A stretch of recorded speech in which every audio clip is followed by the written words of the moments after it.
ಮೊದಲನೇ ಸಾಮ್ಯಲನು 16ನೇ ಅಧ್ಯಾಯ ಫುಲ್ ಸಂಪೂರ್ಣವಾಗಿ ನಾವು ಓದಿ ನೋಡೋಣ. ಮೊದಲನೇ ಸಾಮ್ಯಲು 16ನೇ ಅಧ್ಯಾಯ ನಾನು ಎಕ್ಸ್ಪ್ಲೇನ್ ಮಾಡ್ತೀನಿ. ಮೊದಲನೇ ಸಾಮ್ಯಲು 16ನೇ ಅಧ್ಯಾಯ ವಚನ 1ರಿಂದ. ಕರ್ತರು ಸಾಮುವೇಲನಿಗೆ, ನಾನು ಸೌಲನನ್ನು ಇಸ್ರಾಯೇಲರ ಅರಸನಾಗಿರುವುದಕ್ಕೆ ಅಯೋಗ್ಯನೆಂದು ತಳ್ಳಿಬಿಟ್ಟೆನಲ್ಲ, ನೀನು ಅವನಿಗೋಸ್ಕರ ಎಷ್ಟದವರೆಗೆ ದುಃಖಿಸುತ್ತಿರುವಿ? ಕೊಂಬನ್ನು ಎಣ್ಣೆಯಿಂದ ತುಂಬಿಸಿಕೊಂಡು ಬಾ, ನಾನು ನಿನ್ನನ್ನು ಬೆತ್ಲೆಹೇಮಿನವನಾದ ಈಶೆಯನ ಬಳಿಗೆ ಕಳಿಸುತ್ತೇನೆ. ಅವನ ಮಕ್ಕಳಲ್ಲೊಬ್ಬನನ್ನು ಅರಸನಾಗಿ ಆರಿಸಿಕೊಂಡಿದ್ದೇನೆ ಎಂದು ಹೇಳಿದನು. ಅದಕ್ಕೆ ಸಾಮುವೇಲನು, ನಾನು ಹೋಗುವುದು ಹೇಗೆ? ಇದು ಸೌಲನಿಗೆ ಗೊತ್ತಾದರೆ ಅವನು ನನ್ನನ್ನು ಕೊಂದು ಹಾಕುನಲ್ಲವೇ ಅನ್ನಲು ಕರ್ತರು, ನೀನು ಒಂದು ಕಳಸನ್ನು ತೆಗೆದುಕೊಂಡು ಹೋಗಿ ಕರ್ತರಿಗೋಸ್ಕರ ಯಜ್ಞ ಮಾಡುವುದಕ್ಕೆ. ಓಕೆ, ಇಲ್ಲಿ ಮೊದಲನೇ ಸಾರಿ ಏನಾಗ್ತಾ ಇದೆ, ದೇವರು 15ನೇ ಅಧ್ಯಾಯದಲ್ಲಿ ಸೌಲನ್ನು ಏನು ಮಾಡ್ತಾರೆ ಅಂದರೆ ತಳ್ಳಿಬಿಡ್ತಾರೆ. ಏನಕ್ಕೋಸ್ಕರ ಸೌಲನ್ನು ತಳ್ಳಿಬಿಡ್ತಾರೆ ಅಂದರೆ, ದೇವರು ಹೇಳಿರುವಂಥ ಒಂದು ವಿಷಯವನ್ನು ಅವನು ಏನು ಮಾಡಿರಲ್ಲ. ದೇವರು ಏನು ಹೇಳಿರ್ತಾರೆ, ಸಂಪೂರ್ಣವಾಗಿ ಇದ್ದಂಥ ಒಂದು ದೇಶವನ್ನು ಏನು ಮಾಡು, ನಾಶ ಮಾಡು ಅಂತ ಹೇಳುವಾಗ ಅವನೇನು ಮಾಡಲ್ಲ, ಪೊಲಿಟಿಕಲ್ ರೀಸನ್ಸ್ಗಾಗಿ ಅಂದರೆ ಅವನ ರಾಜ್ಯವನ್ನು ಕಾಪಾಡಿಕೊಳ್ಳೋದಕ್ಕೋಸ್ಕರ ಮತ್ತು ಇರುವಂಥ ಜನರನ್ನು ಸಂತೋಷಪಡಿಸ್ಬೇಕನ್ನುವಂಥ ಕಾರಣದಿಂದ ಸೌಲ್ ಏನು ಮಾಡ್ತಾನೆ, ಮೊದಲನೇ ಸಾಮ್ಯಲನು 15ನೇ ಅಧ್ಯಾಯದಲ್ಲಿ ದೇವರು ಹೇಳಿರುವಂಥ ಒಂದು ವಿಷಯವನ್ನು ಏನು ಮಾಡಲ್ಲ, ನೆರವೇರಿಸಲ್ಲ. ಈ ಒಂದು ಕಾರಣದಿಂದ ದೇವರು ಸೌಲನ ರಾಜನಾಗಿ ಏನು ಮಾಡಲ್ಲ, ಇನ್ನು ಮೇಲೆ ಅವ್ರು ನೋಡಲ್ಲ. ಅವನ ಮೇಲೆ ಇದ್ದಂಥ ಅಭಿಷೇಕ ಏನೇನು ಮಾಡ್ತಾರೆ, ತೆಗೆದುಬಿಡ್ತಾರೆ. ದೇವರು ಅವನ ಮೇಲಿದ್ದಂಥ ಹಸ್ತವನ್ನು ತೆಗಿತಾರೆ. 16ನೇ ಅಧ್ಯಾಯದಲ್ಲಿ ದೇವರು ಸಾಮ್ಯಲನಿಗೆ ಏನು ಹೇಳ್ತಾರೆ, ದಾವೀದನನ್ನು ಹೋಗಿ ಏನು ಮಾಡು, ರಾಜನಾಗಿ ಅಭಿಷೇಕ ಮಾಡು. ಅವನು ರಾಜ ಆಗಲ್ಲ, ರಾಜನಾಗಿ ಏನು ಮಾಡ್ತಾನೆ, ಮೊದಲು ಅಭಿಷೇಕ ಮಾಡ್ತಾನೆ.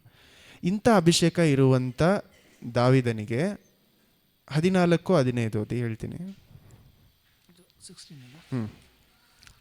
13ನಲ್ಲಿ 13ನೇ ವಾಕ್ಯದಲ್ಲಿ ದಾವೀದನಿಗೆ ಅಭಿಷೇಕ ಸಿಕ್ತು, ಅನಾಯಿಂಟಿಂಗ್ ಎಲ್ಲ ಆಯಿತು. 14 ಓದಿ, ಅದೇ ಚಾಪ್ಟರ್ಲಿ 14. 1 ಸಮುವೇಲ 16ನೇ ಅಧ್ಯಾಯ ವಚನ 14 ಮತ್ತು 15. ಕರ್ತರ ಆತ್ಮವು ಸೌಲನನ್ನು ಬಿಟ್ಟು ಹೋಯಿತು.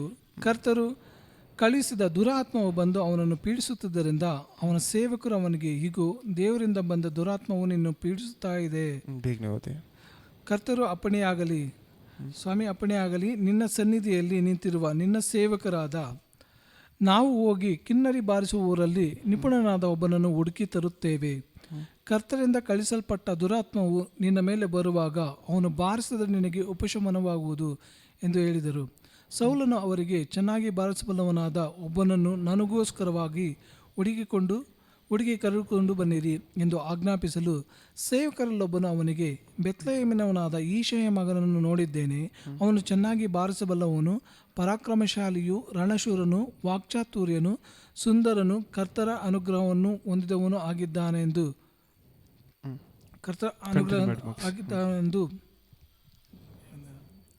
ಹೇಳಿದನು. ಫಿನಿಶ್ ಮಾಡಿ, ಫುಲ್ ಚಾಪ್ಟರ್ ಮುಗಿಸು. ಆಗಿದ್ದಾನೆಂದು ತಿಳಿಸಿದನು. ಕೂಡಲೇ ಸೌಲನು ಈಶೆಯನ ಬಳಿಗೆ ದೂತರನ್ನು ಕಳಿಸಿ ಅವನಿಗೆ, ಕುರಿಗಳನ್ನು ಮೇಯಿಸುತ್ತಿರುವ ನಿನ್ನ ಮಗನಾದ ದಾವೀದನನ್ನು ನನ್ನ ಬಳಿಗೆ ಕಳಿಸು ಎಂದು ಹೇಳಿದನು. ಈಶೆಯನು ರೊಟ್ಟಿಯನ್ನು, ಒಂದು ಉದ್ದಲಿ ದ್ರಾಕ್ಷಾರಸವನ್ನು, ಒಂದು ಹೋತಮರಿಯನ್ನು ಕತ್ತೆಯ ಮೇಲೆ ಏರಿಸಿ ತನ್ನ ಮಗನಾದ ದಾವೀದನ ಮುಖಾಂತರ ಸೌಲನಿಗೆ ಕಳುಹಿಸಿದನು. ಹೀಗೆ ದಾವೀದನು ಸೌಲನ ಬಳಿಗೆ ಬಂದು ಅವನು ಸೇವಕನಾದನು. ಸೌಲನು ಅವನನ್ನು ಬಹಳವಾಗಿ ಪ್ರೀತಿಸಿ ತನ್ನ ಆಯುಧಗಳನ್ನು ಹೊರುವುದಕ್ಕೆ ನೇಮಿಸಿಕೊಂಡನು. ತರುವಾಯ ಸೌಲನು ಈಶೆಯನ ಬಳಿಗೆ ದೂತರನ್ನು ಅಟ್ಟಿ ಅವರಿಗೆ, ನಾನು ದಾವೀದನನ್ನು ಮೆಚ್ಚಿದ್ದೇನೆ, ಅವನು ನನ್ನ ಸನ್ನಿಧಿಯಲ್ಲಿ ಸೇವೆ ಮಾಡಲಿ ಎಂದು ತಿಳಿಸಿದನು. ದೇವರಿಂದ ಕಳಿಸಲ್ಪಟ್ಟ ದುರಾತ್ಮವು ಸೌಲನ ಮೇಲೆ ಬರುವಾಗ ದಾವೀದನು ಕಿನ್ನರಿಯನ್ನು ಬಾರಿಸುವನು. ಆದ್ದರಿಂದ ದುರಾತ್ಮವು ಸೌಲನನ್ನು ಬಿಟ್ಟು ಹೋಗುವುದು, ಅವನು ಉಪಶಮನ ಹೊಂದಿ ಚೆನ್ನಾಗಿ ಇರುವನು. ಓಕೆ, ಇವಾಗ 16ನೇ ಅಧ್ಯಾಯದಲ್ಲಿ ಸೌಲಿಗೆ ಜೊತೆಯಲ್ಲಿ ದಾವೀದ ಏನು ಮಾಡ್ತಾ ಇದ್ದಾನೋ, ಆಲ್ರೆಡಿ ಅವನ ಜೊತೆಯಲ್ಲಿ ಅವನ ಆಯುಧಗಳನ್ನು ಕ್ಯಾರಿ ಮಾಡುವಂಥ ಒಂದು ಹುಡುಗನಾಗಿ ಅವನ ಜೊತೆಯಲ್ಲೇ ಇದ್ದಾನೆ. ನೆಕ್ಸ್ಟ್ ಚಾಪ್ಟರ್ಗೆ ಹೋಗಿ, ಮೊದಲನೇ ಸಾಮ್ಯಲು 17ನೇ ಅಧ್ಯಾಯದಲ್ಲಿ 56ನೇ ವಾಕ್ಯ ಓದಿ. 55. ದಾವೀದನು ಫಿಲಿಷ್ಟಿಯರೊಡನೆ ಯುದ್ಧ ಮಾಡುವುದಕ್ಕೆ ಹೊರಟದ್ದನ್ನು ಸೌಲನು ಕಂಡು ತನ್ನ ಸೇನಾಪತಿಯಾದ ಅಬ್ನೇರನೇ, ಈ ಹುಡುಗನು ಯಾರ ಮಗನು ಎಂದು ಕೇಳಿದಕ್ಕೆ ಅವನು ಸೌಲನಿಗೆ, ಅರಸನೇ, ನಿನ್ನ ಜೀವದಾಣೆ ನನಗೆ ಗೊತ್ತಿಲ್ಲ ಎಂದು ಉತ್ತರ ಕೊಟ್ಟನು. ಆಗ ಅರಸನು ಅವನಿಗೆ, ಈ ಪ್ರಾಯಸ್ಥನು ಯಾರ ಮಗನೆಂದು ವಿಚಾರಿಸೆಂದು ಆಜ್ಞಾಪಿಸಿದನು. ದಾವೀದನು ಫಿಲಿಷ್ಟಿಯನನ್ನು ಕೊಂದು ಅವನ ತಲೆಯನ್ನು ಹಿಡಿದುಕೊಂಡು ಹಿಂದಿರುಗಿ ಬರುವಾಗ ಅಬ್ನೇರನು ಅವನನ್ನು ಕರೆದು ಸೌಲನ ಮುಂದೆ ನಿಲ್ಲಿಸಿದನು. ಸೌಲನು ಅವನನ್ನು, ಹುಡುಗನೇ, ನೀನು ಯಾರ ಮಗನೆಂದು ಕೇಳಿದಕ್ಕೆ ಅವನು, ನಾನು ಬೆತ್ಲೆಹೇಮಿನವನು, ನನ್ನ ಸೇವಕನೂ ಆದ ಈಶೆಯ ಮಗನು ಎಂದು ಉತ್ತರ ಕೊಟ್ಟನು. ಆಮೇಲೆ 16ನೇ ಅಧ್ಯಾಯದಲ್ಲಿ ಸೌಲ ಜೊತೆಯಲ್ಲಿ ಆರ್ಮರ್ ಏನು ಅವನ ಆಯುಧಗಳನ್ನು ತಗೊಂಡು ಹೋಗ್ತಾ ಇದ್ದಂಥ ದಾವೀದನು 17ನೇ ಅಧ್ಯಾಯದಲ್ಲಿ ಯಾರ ಮಗನು ಅಂತ ಸೌಲ್ ಕೇಳುವುದಕ್ಕೆ ಕಾರಣ ಏನು? ಬರೀ ದಾವೀದನು ಬರೀ ಅವನಿಗೆ ಆಯುಧವನ್ನು ತೊಗೊಂಬರುವಂಥ ಮನುಷ್ಯ ಮಾತ್ರ ಅಲ್ಲ, ಅವನು ಆಲ್ರೆಡಿ ಎಲ್ಲ ನೋಡಿ ಅಲ್ಲಿ ಒಂದು ಡೀಟೇಲ್ಡಾಗಿ ಇನ್ವೆಸ್ಟಿಗೇಷನ್ ನಡೆಯುತ್ತೆ. 16ನೇ ಅಧ್ಯಾಯದಲ್ಲಿ ಅವನು ಹೇಳ್ತಾನೆ, ಇವನನ್ನ ಜೆಸ್ಸಿನ ಮಗನಾದ ದಾವೀದನನ್ನು ಏನು ಮಾಡು, ಹೋಗಿ ಕರ್ಕೊಂಬ ಅಂತ ಮೊದಲನೇ ಇದಲ್ಲೇ ಹೇಳ್ತಾರೆ. ಯಾಕಂದರೆ ಅವನಿಗೆ ಒಂದು ಇನ್ಸ್ಟ್ರೂಮೆಂಟ್ ಬಾರಿಸದೆ ಹೋದರೆ ಏನಾಗಲ್ಲ, ಅವನಿಗೇನು ಸಮಾಧಾನ ಸಿಗಲ್ಲ. ದಾವೀದನು ಸೌಲ್ಗೆ ಏನಾಗ್ತಾನೆ, ಫೇವ್ರೆಟ್ ಆಗಿರ್ತಾನೆ. ಸೊ ಫೇವ್ರೆಟ್ ಆಗಿದ್ದ ಕಾರಣದಿಂದ ಏನು ಮಾಡ್ತಾನೆ, ಅವನ ಜೊತೆಯಲ್ಲಿ ಆಯುಧಗಳನ್ನು ಸಹ ತೊಗೊಂಬರೋದಕ್ಕೆ ಜೊತೆಯಲ್ಲೇ ಇಟ್ಕೊಳ್ತಾನೆ. ಇಷ್ಟು ಹತ್ರದಲ್ಲಿ ಇರಬೇಕಾದ್ರೆ ಸೌಲು ಸಡನ್ ಆಗಿ ಗೋಲಿಯಾತ್ನ ಕೊಂದಿದ ತಕ್ಷಣ ದಾವೀದನನ್ನು ನೋಡಿ ಯಾರ ಮಗನು ನೀನು ಅಂತ ಕೇಳೋದಕ್ಕೆ ಕಾರಣ ಏನು? ದೇವರ ವಾಕ್ಯದಲ್ಲಿ ನಾವು ಓದ್ತಾ ಇರಬೇಕಾದ್ರೆ ಇದು ಕರೆಕ್ಟಾಗಿ ನಡೆದಿದೆ. ಮೊದಲು ದಾವೀದನು ಇವನ ಜೊತೆಯಲ್ಲಿರ್ತಾನೆ, ದಾದ ಮೇಲೆ ಹೋಗಿ ಏನಾಗ್ತಾನೆ. ಯಾಕಂದರೆ ಇನ್ನೊಂದು ವಾಕ್ಯ ಇದೆ ನೋಡಿ, 17:12. 1 ಸಾಮುವೇಲ 17:12. ಯೆಹೂದದ ಬೆತ್ಲೆಹೇಮ್ ಊರಿನ ಎಫ್ರಾತನಾದ ಈಶೆಯನೆಂಬುವನು ಸೌಲನ ಕಾಲದಲ್ಲಿ ಬಹು ವೃದ್ಧನಾಗಿದ್ದನು. ಇವನು 8 ಮಂದಿ ಮಕ್ಕಳಲ್ಲಿ ದಾವೀದನೆಂಬುವನು ಒಬ್ಬನು. ಇವನು 3 ಮಂದಿ ಬರೀ ಹಿರಿಯ ಮಕ್ಕಳು ಸೌಲನ ಜೊತೆಯಲ್ಲಿ ಯುದ್ಧಕ್ಕೆ ಹೋಗಿದ್ದರು. ಅವರಲ್ಲಿ ಚೊಚ್ಚಲ ಮಗನ ಹೆಸರು ಎಲಿಯಾಮ್, ಮರ್ಚಲ ಮಗನ ಹೆಸರು ಅಭಿನಾದಾಬ್, 3ನೇಯವನ ಹೆಸರು ಶಮ್ಮ. ದಾವೀದನೇ ಎಲ್ಲರಿಗಿಂತಲೂ ಕಿರಿಯವನು. 3 ಮಂದಿ ಹಿರಿಯ ಮಕ್ಕಳು ಸೌಲನ ಜೊತೆಯಲ್ಲಿ ಯುದ್ಧಕ್ಕೆ ಹೋದದ್ದರಿಂದ ದಾವೀದನು ಸೌಲನನ್ನು ಬಿಟ್ಟು ತನ್ನ ತಂದೆಯ ಕುರಿಗಳನ್ನು ಮೇಯಿಸುವುದಕ್ಕೋಸ್ಕರ ಬೆತ್ಲೆಹೇಮಿಗೆ ಹೋದನು. ಆಮೇಲೆ ಸೌಲಿಗೆ ಬರೀ ದಾವೀದನು ಮಾತ್ರ ಗೊತ್ತಿಲ್ಲ, ದಾವೀದ ಅಣ್ಣ ಯಾರು, ಮೊದಲನೇ 3 ಮಕ್ಕಳು ಸಹ ಏನು ಮಾಡ್ತಾರೆ, ಸೌಲ ಜೊತೆಯಲ್ಲೇ ಇದ್ದಾರೆ. ಇದರಲ್ಲಿ ಡೇವಿಡ್ ಏನು ಫೇವ್ರೇಟ್ ಬೇರೆ ಯಾರಿಗೆ, ಸೌಲಿಗೆ. ಇದುವರೆಗೂ ಇಲ್ಲಿ ಕ್ಲಿಯರಾಗಿ ಏನು ಹೇಳ್ತಾ ಇದ್ದಾರೆ, ಸೌಲು ಹೋಗಿ ಏನು ಮಾಡ್ತಾನೆ, ಅವನ ಕುರಿಮರಿಗಳು ನೋಡ್ಕೊತಾನೆ, ಸೌಲ ಜೊತೆಯಲ್ಲೂ ಇರ್ತಾನೆ. ಇವಾಗ ದಾವೀದನು ಇಂಥ ಮನುಷ್ಯನಾಗಿರ್ಬೇಕಾದ್ರೆ ಸಡನ್ ಆಗಿ ಸೌಲು ಅವನನ್ನು ನೋಡಿ ನೀನು ಯಾರ ಮಗನು ಅಂತ ಕೇಳೋದಕ್ಕೆ ಕಾರಣ ಏನು? First point. ಎರಡನೇದು, ದಾವೀದನು ಜನರ ಸಂಗಡ ಹೀಗೆ ಮಾತನಾಡುತ್ತಿರುವುದನ್ನು ಅವನ ಹಿರಿಯ ಅಣ್ಣನಾದ ಎಲಿಯಾಬನು ಕೇಳಿ ಕೋಪಗೊಂಡು, ನೀನು ಇಲ್ಲಿಗೆ ಬಂದದ್ದು ಏಕೆ? ಅಡವಿಯಲ್ಲಿರುವ 4-6 ಕುರಿಗಳು ಯಾರಿಗೊಪ್ಪಿಸಿ ಬಂದಿ? ನಿನ್ನ ಸೊಕ್ಕು ತುಂಟತನವನ್ನು ನನಗೆ ಗೊತ್ತದೆ. ನೀನು ಯುದ್ಧವನ್ನು ನೋಡುವುದಕ್ಕೆ ಬಂದಿದ್ದೆ ಎಂದು ಅವನನ್ನು ಗದರಿಸಲು ದಾವೀದನು, ನಾನೇನು ತಪ್ಪು ಮಾಡಿದೆನು, ಬರೀ ಮಾತನಾಡಿದ್ದೇನೋ ಅಷ್ಟೇ ಎಂದು ಹೇಳಿ ಅವನನ್ನು ಬಿಟ್ಟು ಬೇರೆ ಕಡೆಗೆ ಹೋಗಿ ಹಾಗೆಯೇ ವಿಚಾರ ಮಾಡಲು ಜನರು ಮುಂಚಿನಂತೆಯೇ ಉತ್ತರ ಕೊಟ್ಟರು. ದಾವೀದನು ಈ ಪ್ರಕಾರ ವಿಚಾರಿಸುತ್ತಿರುವುದನ್ನು ಕೇಳಿದವರು ಸೌಲನಿಗೆ ತಿಳಿಸಿದರು. ಅವರು ಅವನನ್ನು ಕರೆ ಕಳಿಸಿದರು. ದಾವೀದನು ಸೌಲನಿಗೆ, ಆ ಫಿಲಿಷ್ಟಿಯನ ನಿಮಿತ್ತವಾಗಿಯೂ ಯಾವನು ಎದೆಗೆಡಬಾರದು, ನಿನ್ನ ಸೇವಕನಾದ ನಾನು. ಇಲ್ಲಿವರೆಗೂ ನೋಡಿದ್ವಿ, ಅವ್ರ ಅಣ್ಣ ಏನು ಮಾಡ್ತಾ ಇದ್ದಾನೆ, ಮೊದಲನೇ ಅಣ್ಣ ಅವನನ್ನು ನೋಡಿದ ತಕ್ಷಣ ಏನು ಹೇಳ್ತಾ ಇದ್ದಾನೆ, ನೀನು ಏನು ಹೇಳ್ತಾನೆ, ಹಿಂದಗಡೆ ಇರುವಂಥ ನಿನ್ನ ಕುರಿಮರಿ ನೋಡ್ಕೊಳ್ಳೋದಕ್ಕೆ ನಿನಗೆ ಇಲ್ಲಿ ಬರ್ತಾ ಇದೆ ಅಂತ ಒಂದು. ಇನ್ನೊಂದು ಸತಿ ಏನು ಮಾಡಿ ಅಂದರೆ 16ನೇ ಅಧ್ಯಾಯದಲ್ಲಿ 18ನೇ ವಾಕ್ಯ ಓದಿ. ಅವನಿಗೆ, ಬೆತ್ಲೆಹೇಮಿನಾದ ಈಶೆಯ ಮಗನನ್ನು ನೋಡಿದ್ದೇನೆ, ಅವನು ಚೆನ್ನಾಗಿ ಬಾರಿಸಬಲ್ಲವನು, ಪರಾಕ್ರಮಶಾಲಿಯು, ರಣಶೂರನು. ದಾವೀದನಿಗೆ ಇಂಟ್ರೊಡಕ್ಷನ್ ಏನು ಕೊಡ್ತಾ ಇದ್ದಾರೆ, ಚೆನ್ನಾಗಿ ಬಾರಿಸ್ತಾನೆ. ನೆಕ್ಸ್ಟ್ ವಾಕ್ಯ ಏನು? ಮಾತಾಡ್ತಾನೆ. ಓಕೆ, ಚೆನ್ನಾಗಿ ಮಾತಾಡ್ತಾನೆ. ನೆಕ್ಸ್ಟ್ ವಾಕ್ಚಾತುರ್ಯನು, ಸುಂದರನು, ಕರ್ತನ ಅನುಗ್ರಹವನ್ನು ಹೊಂದಿದವನು. ಅಲ್ಲ, ಇನ್ನೊಂದ್ಸತಿ ಓದಿ. ಪರಾಕ್ರಮಶಾಲಿಯು, ರಣಶೂರನು, ವಾಕ್ಚಾತುರ್ಯನು, ಸುಂದರನು. ದಾವೀದನ ಇಂಟ್ರೊಡಕ್ಷನ್ ಏನಾಗಿದೆ ಸೌಲಿಗೆ, ಇವನು ತುಂಬ ಬಲಶಾಲಿ, ಪರಾಕ್ರಮಿ, ಬ್ರೇವ್ ಮ್ಯಾನ್, ಅಂದರೆ ತುಂಬ ಧೈರ್ಯ ಇರುವಂಥ ಒಂದು ಮನುಷ್ಯ. ಯಾವಾಗ? ಗೋಲಿಯಾತನ ಎದುರಿಸೋದಕ್ಕೆ ಮೊದಲೇ. ನಾವು ಓದಬೇಕಾದ್ರೆ ದೇವರ ವಾಕ್ಯವನ್ನು ಇದನ್ನು ಬರೀಬೇಕಾದ್ರೆ ಜನರು ಯಾರು, ನಮ್ಮ ಮೋಸೆ ಬರೀಬೇಕಾದ್ರೆ ಆಗಿರಲಿ, ನೆಕ್ಸ್ಟ್ ಇದೆಲ್ಲ ಸಾಮ್ಯಲನ್ನು ಬರೀಬೇಕಾದ್ರೆ ಇರಲಿ, ಒಂದೊಂದು ವಾಕ್ಯಕ್ಕೂ ಒಂದು ಕಾಂಟೆಕ್ಸ್ಟ್ ಇದೆ. ಏನಕ್ಕೋಸ್ಕರ ಮುಂದೆ ಬಂತು, ಹಿಂದೆ ಬಂತು. ನಾವೆಲ್ಲರೂ ಏನು ಅನ್ಕೊಳ್ತಾ ಇದೀವಿ, ದಾವೀದನು ಮೊದಲು ಜಗಳ ಆಡೋಕ್ಕೆ ಅಥವಾ ಯುದ್ಧ ಮಾಡೋದಕ್ಕೆ ಪ್ರಾರಂಭಿಸಿದ ಯಾವಾಗ ಅಂತ, ಗೋಲಿಯಾತನ ಜೊತೆ ಮಾಡಬೇಕಾದ್ರೆ ಫಸ್ಟ್ ಅವನು ಅವಾಗಲೇ ಆಚೆ ಬರ್ತಾ ಇದ್ದಾನೆ ಅಂತ. ದಾವೀದನ ಇಂಟ್ರೊಡಕ್ಷನ್ ಏನಾಗಿದೆ, ಅಲ್ಲಿರುವಂಥ ಅವರ ಸೌಲನ ಸೇವಕರು ಏನಂತ ಇಂಟ್ರೊಡ್ಯೂಸ್ ಮಾಡ್ತಾ ಇದ್ರೆ, ಇವನು ಚೆನ್ನಾಗಿ ಮೊದಲೇನು ಚೆನ್ನಾಗಿ ಬಾರಿಸ್ತಾನೆ, ಆದರೆ ಅವ್ನು ಇನ್ನೂ ಬೇರೆ ಏನೋ ಪರಾಕ್ರಮಶಾಲಿಯೋ, ಶೂರನು, ರಣಶೂರನು, ವಾಕ್ಚಾತುರ್ಯನು, ಸುಂದರನು, ಚೆನ್ನಾಗಿ ಮಾತಾಡ್ತಾನೆ, ಚೆನ್ನಾಗಿ ಏನು ಮಾಡ್ತಾನೆ, ಚೆನ್ನಾಗಿ ಯುದ್ಧನೂ ಮಾಡ್ತಾನೆ. ಅವನು ಏನಾಗಿದ್ದಾನೆ, ಅವನು ನೋಡೋದಕ್ಕೆ ಏನಾಗಿದ್ದಾನೆ, ಚೆನ್ನಾಗಿದ್ದಾನೆ. ಇದೆಲ್ಲ ಯಾರಿಗೆ ಹೇಳ್ತಾ ಇದ್ದಾರೆ? ಸೌಲಿಗೆ ಹೋಗಿ ಇಂಟ್ರೊಡಕ್ಷನ್ ಕೊಡ್ತಾ ಇದ್ದಾರೆ. ಯಾರು? ಸೌಲನ ಸೇವಕರು. ನಾವೇನು ಅನ್ಕೊಳ್ತೀವಿ, ದಾವೀದನು ಒಂದು ಹುಡುಗನಾಗಿದ್ದ, ದಾವೀದನ ಏನು ಮಾಡ್ತಾ ಇದ್ದ, ಕುರಿ ಮೇಯಿಸ್ತಾ ಇದ್ದ, ಮೇಕೆ ಮೇಯಿಸ್ತಾ, ಅಲ್ಲಿಂದ ಏನು ಮಾಡ್ತಾನೆ, ಸಡನ್ ಆಗಿ ದೇವ್ರು ಏನು ಮಾಡಿದ್ರು, ಅವನನ್ನು ಕರ್ಕೊಂಡೋಗಿ ಅಲ್ಲಿ ಗೋಲಿಯಾತ್ ಮುಂದೆ ಅವನೇನೋ ಒಂದು ಕೋಪ ಬಂತು, ಇದು ಮಾಡ್ದ ಅಂತ. ದಾವೀದನು ಆಲ್ರೆಡಿ ಟ್ರೈನಿಂಗಲ್ಲಿ ಇದ್ದಂಥ ಒಂದು ಯುದ್ಧ ಮಾಡುವಂಥ ಒಂದು ಮನುಷ್ಯ, ಸೈನಿಕನಾಗಿದೆ. ಯಾರೋ ಅವನು ವಾರಿಯರ್ ಅಂತಾರೆ, ಅಂದರೆ ಸೈನಿಕನಂದರೆ ಅವ್ನು ಸೋಲ್ಜರಾಗಿ ಸೌಲರ ಜೊತೆ ಇರಲಿಲ್ಲ ಅಂದರು, ಅವನಿಗೇನು ಗೊತ್ತಿತ್ತು, ಯುದ್ಧ ಮಾಡೋದು ಏನು ಅವನಿಗೆ ಗೊತ್ತಿದ್ದ ಒಂದು ಕಲೆ. ಹಲ್ಲೆಲೂಯಾ. ಅವನನ್ನು ಇಂಟ್ರಡ್ಯೂಸ್ ಮಾಡುವಾಗಲೇ ಏನಂತ ಹೇಳ್ತಾ ಇದ್ದಾನೆ, ಅವನು ಧೈರ್ಯವಾಗಿರುವಂಥ ಒಂದು ಹುಡುಗ. ಮತ್ತು ಅವನೇನಾಗಿದ್ದಾನೆ, ಇನ್ನೊಂದ್ಸತಿ ಓದಿ 18ನೇ ಇಷಯ ಮಗನನ್ನು ನೋಡಿದ್ದೇನೆ, ಅವನು ಚೆನ್ನಾಗಿ ಬಾರಿಸಬಲ್ಲವನು, ಪರಾಕ್ರಮಶಾಲಿಯು, ರಣಶೂರನು, ವಾಕ್ಚಾತುರ್ಯನು, ಸುಂದರನು. ಆಮೇನ್ ಆಮೇನ್. ನೆಕ್ಸ್ಟ್ ವಾಕ್ಯದಲ್ಲಿ ದಾವೀದನನ್ನು ಕಳಿಸಿಕೊಡಿ ಅಂತ ಯಾರು ಕಳಿಸ್ತಾ ಇದ್ದಾನೆ ಅಂದರೆ, ಜೆಸ್ಸಿ ಹತ್ರ ಏನು ಮಾಡ್ತಾ ಇದ್ದಾನೆ, ಹೋಗಿ ತನ್ನ ಆಳುಗಳನ್ನು ಕಳಿಸ್ತಾ ಇದ್ದಾನೆ. ಯಾರು? ಸೌಲ್. ಸೊ ಸೌಲಿಗೆ ಕ್ಲಿಯರ್ ಆಗಿ ಗೊತ್ತು ಜೆಸ್ಸಿ ಯಾರು, ಜೆಸ್ಸಿನ ಮಗನೇ ದಾವೀದನು. ಆದ್ರೂ ತಿರುಗಿ ಏನು ಮಾಡ್ತಾ ಇದ್ದಾನೆ, 17ನೇ ಅಧ್ಯಾಯದಲ್ಲಿ ನೀನು ಯಾರ ಮಗನು ಅಂತ ಕೇಳ್ತಾ ಇದ್ದ. ಯಾಕೆ ಇರ್ಬೋದು, ಒಂದು ವೇಳೆ ಯಾಕಿರ್ಬೋದು? ಒಂದು ಎರಡನೇದು, ಆಲ್ರೆಡಿ ಬಂದು ಇವನನ್ನು ಯುದ್ಧ ಶೂರನು ಅಂತ ಹೇಳ್ತಾ ಇದ್ರು, ಅಂದ್ರೆ ಯುದ್ಧ ಗೊತ್ತಿದ್ದು ಅಂತ. 2 ಪ್ರಶ್ನೆಗಳು. ಓಕೆ, ಹೇಳಿ. ಓಕೆ, ಇವನಿಗೊಂದು ಭಯ ಇತ್ತು. ಇದು 18ನೇ ಅಧ್ಯಾಯದಲ್ಲಿ ಒಂದು ಭಯ ಬರುತ್ತೆ. ಯಾರಿಗೆ? ಸೌಲಿಗೆ ಬರುತ್ತೆ. ನನ್ನ ಜಾಗದಲ್ಲಿ ಇವನು ಬಂದ್ಬಿಡ್ತಾನೆ. ಯಾಕಂದರೆ ನೆಕ್ಸ್ಟು ಅವನು ಯುದ್ಧ ಮಾಡೋದಕ್ಕೆ ಹೋಗ್ತಾ ಇರಬೇಕಾದ್ರೆ ಯಾರು, ದಾವೀದನಿಗೆ ಇನ್ನೂ ಹೈಯರ್ ಪೊಸಿಷನ್ ಸಿಗುತ್ತೆ ಗೋಲಿಯಾತ್ನ ಕೊಂದಿದ ತಕ್ಷಣ.